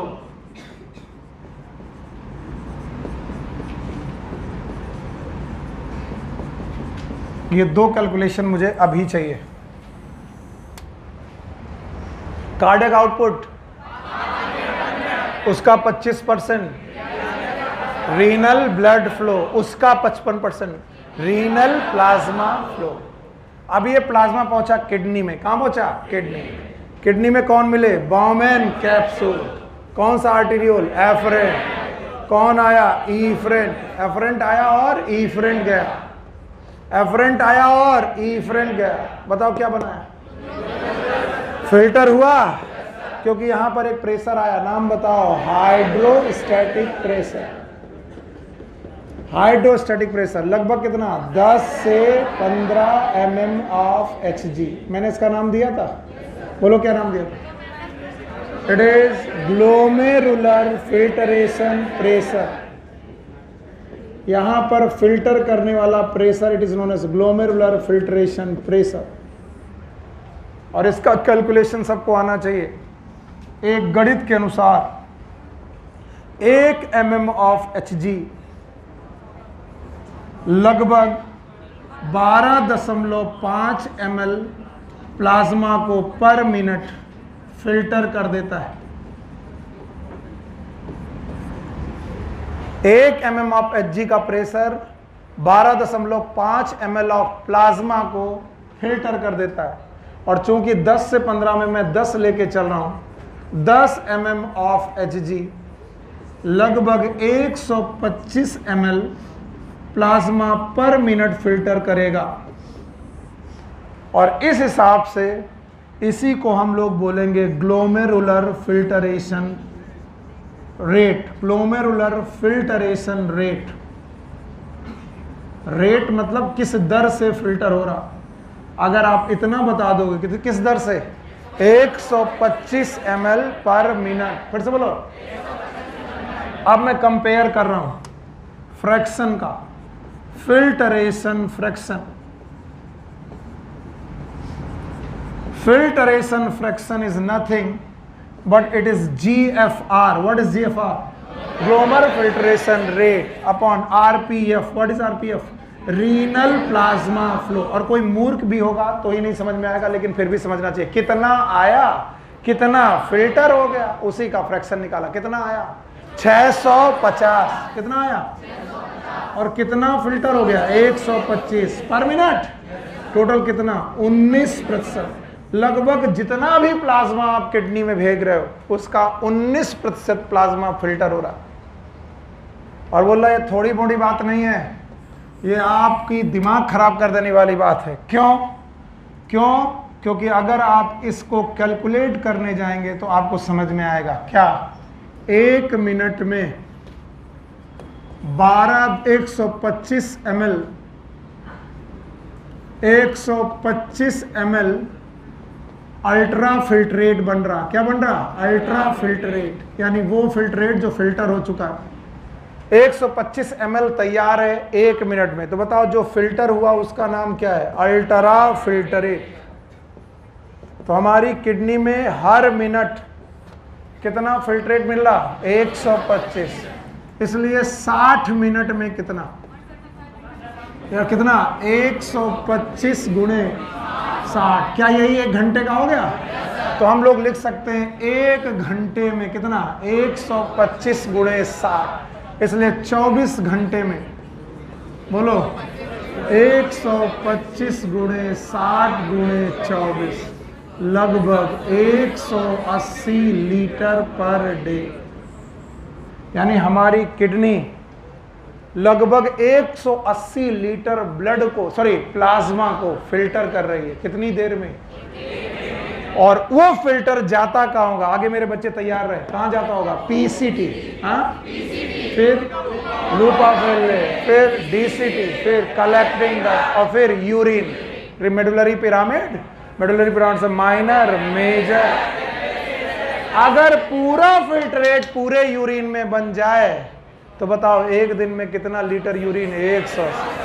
अगर ऐसा होता तो वॉशरूम के बाहर ना पाते, इधर से पी रहे होते। 180 लीटर यूरिन बनना समझते हो? तो बोलते हैं बन पाएगा कि नहीं बन पाएगा? नहीं बन। इसका मतलब जो भी फिल्टर हुआ, जो भी उसका 90 से 95% रीअब्जॉर्ब। और इसीलिए बोलते हैं कितने प्रोसेस हैं? 3। पहला अल्ट्रा फिल्ट्रेशन, दूसरा अल्ट्रा फिल्ट्रेशन, और पक्का?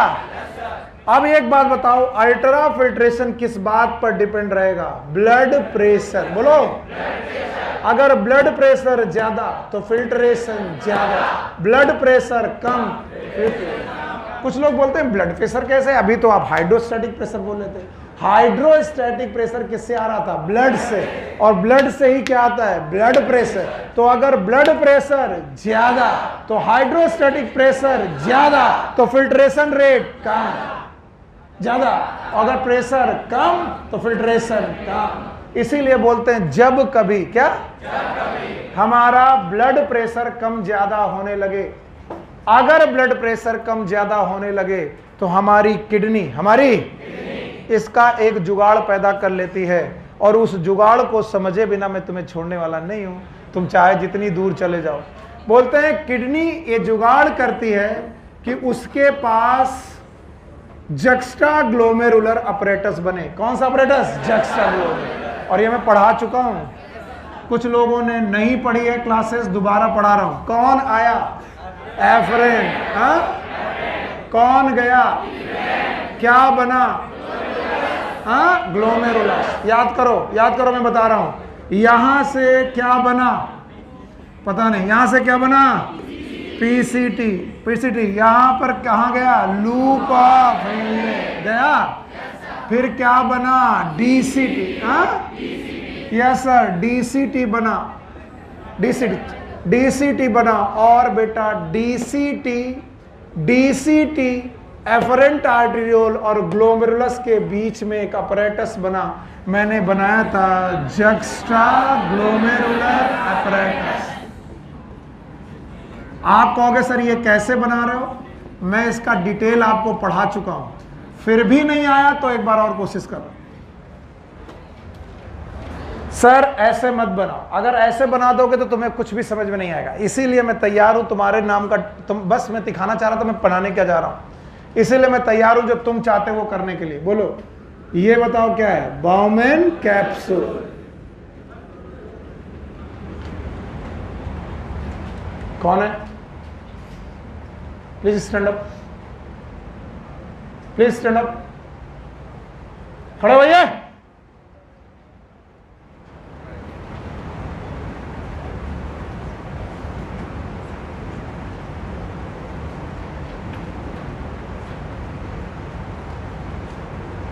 कौन था? जाओ पढ़ लो अब तुम आज।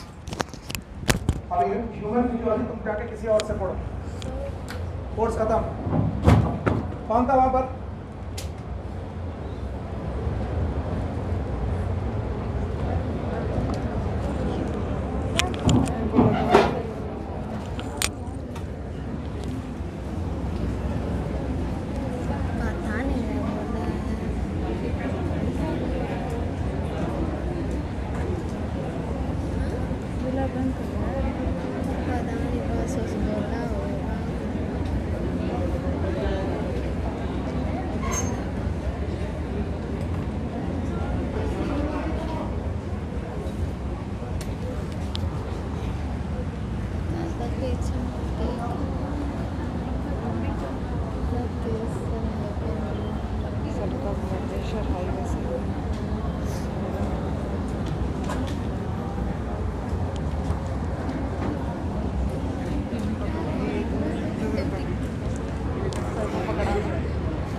सर बहुत ज़्यादा गुस्सा है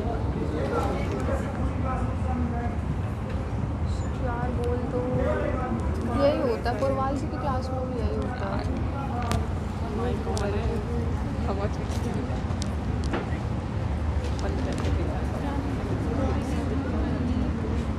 पुरवाल जी की क्लास में भी यही होता है, पीछे वालों की वजह से हम सबको सर्वाइव करना पड़ता है।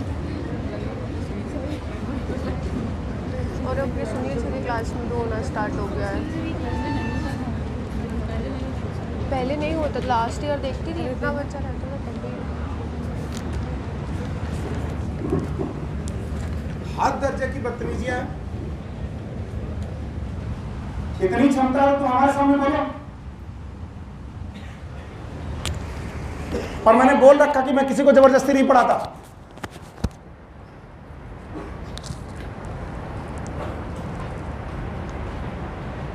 अभी कोर्सेज कंप्लीट नहीं हो गए, तुम ही सब आकर यहां खड़े हो गए।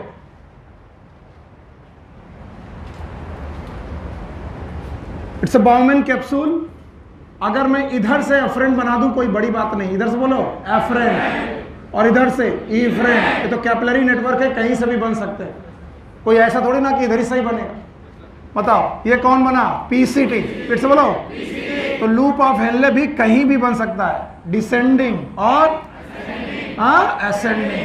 Ascending loop of Henley. अगर मैं दूसरी तरीके से बनाने की कोशिश करूं, ये रहा बाउमैन कैप्सूल, ये PCT, descending loop of Henley, ascending loop, और ये कौन है? डीसीटी, और ये कलेक्टिंग डक्ट। अब मुझे जवाब चाहिए, अगर आप सब लोग सही ढंग से समझे हो तो बताओ। ये वाला आर्ट्रियोल,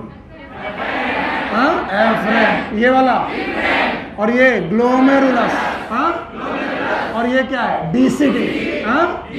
तो बताओ एफरेंट आर्टेरियोल के पास कौन आ गया? डीसीटी। एफरेंट आर्टेरियोल के पास कौन आ गया? डीसीटी। और ये स्ट्रक्चर मैंने आपको जिस समय पर इरिथ्रोपोइटिन पढ़ा रहा था उस तरह सिखाया था, और मैंने बोला था कभी कभी एफरेंट आर्टेरियोल के पास, बोलो कौन सा? एफरेंट आर्टेरियोल के पास कौन आएगा? डीसीटी। और डीसीटी आकर के यहां पर डेंस सेल बनाएगा। बताओ जो व्हाइट कलर का, ये कौन है? डीसीटी। याद है इनका नाम? Macula densa. फिर से बोलो। और मैक्यूला डेंसा बन जाने की वजह से यहां पर कुछ और सेल बनेंगी। बोलो जक्स्टा ग्लोमेरुलर सेल। भूल गए होंगे? याद है? नाम बताओ। Juxta glomerular cell. और इस तरीके के पूरे अपरेटस का नाम, इस पूरे अपरेटस का नाम है जक्स्टा ग्लोमेरुलर अपरेटस। और मैंने कहा था जक्स्टा शब्द को कभी मत भूलना। याद है? किसके नियर बाय? ग्लोमेरुलस। आज एक और जक्स्टा शब्द पढ़ा था, जक्स्टा मेडुलरी, और ये क्या है? Juxta glomerular. और बोलते हैं जब भी ब्लड प्रेशर कम होने लगेगा, क्या? जो जक्स्टा ग्लोमेरुलर सेल हैं ये एक एंजाइम या हार्मोन निकालेंगे, नाम है रेनिन। फिर से बोलो रेनिन। RENNIN की NIN। तो ये कब निकलेगा? जब आपका बीपी कम होगा। क्या होगा? तो जब भी बीपी कम होने लगेगा तो बताओ फिल्टरेशन ज्यादा कि कम? अगर फिल्ट्रेशन कम होने लगा तो ग्लोमेरुलस को पता चलेगा। और ग्लोमेरुलस किसे बताएंगी? Juxta glomerulus cell. Juxta glomerulus cell क्या निकालेंगी? रेनिन। और आपके ब्लड में प्रेजेंट एंजियोटेंसिनोजेन, नाम से सुनना, एंजियोटेंसिनोजेन, ये आगे मिलेगा दोबारा। एंजियोटेंसिनोजेन को रेनिन कन्वर्ट करेगा एंजियोटेंसिन 1, और एंजियोटेंसिन 1 को कन्वर्ट किया जाएगा एंजियोटेंसिन 2 में। एंजियोटेंसिन 1 जब एंजियोटेंसिन 2 में कन्वर्ट हो रहा होगा तो एक एंजाइम होगा, that is known as ACE. It is known as angiotensin converting enzyme. मेरे साथ बोलो, फिर से बोलो, angiotensin converting enzyme. A for angiotensin, फिर से बोलो, C for converting, E for enzyme. तो चलो, रेनिन किसको करेगा? एंजियोटेंसिनोजेन को एंजियोटेंसिन 1 में, एंजियोटेंसिन 1 को एंजियोटेंसिन 2 में। कौन? एस। और ये जो एंजियोटेंसिन 2 है, इट इज वैसोकॉन्स्ट्रिक्टर। बोलो। और ये ब्लड वेसल को कॉन्स्ट्रिक्ट करने लगेगा, और जैसे ही वैसो कॉन्स्ट्रिक्शन होगा, ब्लड प्रेशर घटा कि बढ़ गया, फिल्ट्रेशन रेट बढ़ गया। इट इज नोन एज रास सिस्टम। इसमें आगे एल्डोस्टेरोन में मिलेगा, लेकिन अभी तो RA सिस्टम बोलो, रेनिन एंजियोटेंसिन सिस्टम। बोलो, रेनिन एंजियोटेंसिन सिस्टम। अगर ब्लड प्रेशर कम होने लगा, क्या कम होने लगा? तो बताओ, हाइड्रोस्टैटिक प्रेशर कम होने लगेगा, फिल्ट्रेशन प्रेशर कम होने लगेगा, फिल्ट्रेशन कम होने लगेगा, और फिल्ट्रेशन कम होने लगेगा तो कौन सा अपरेटस?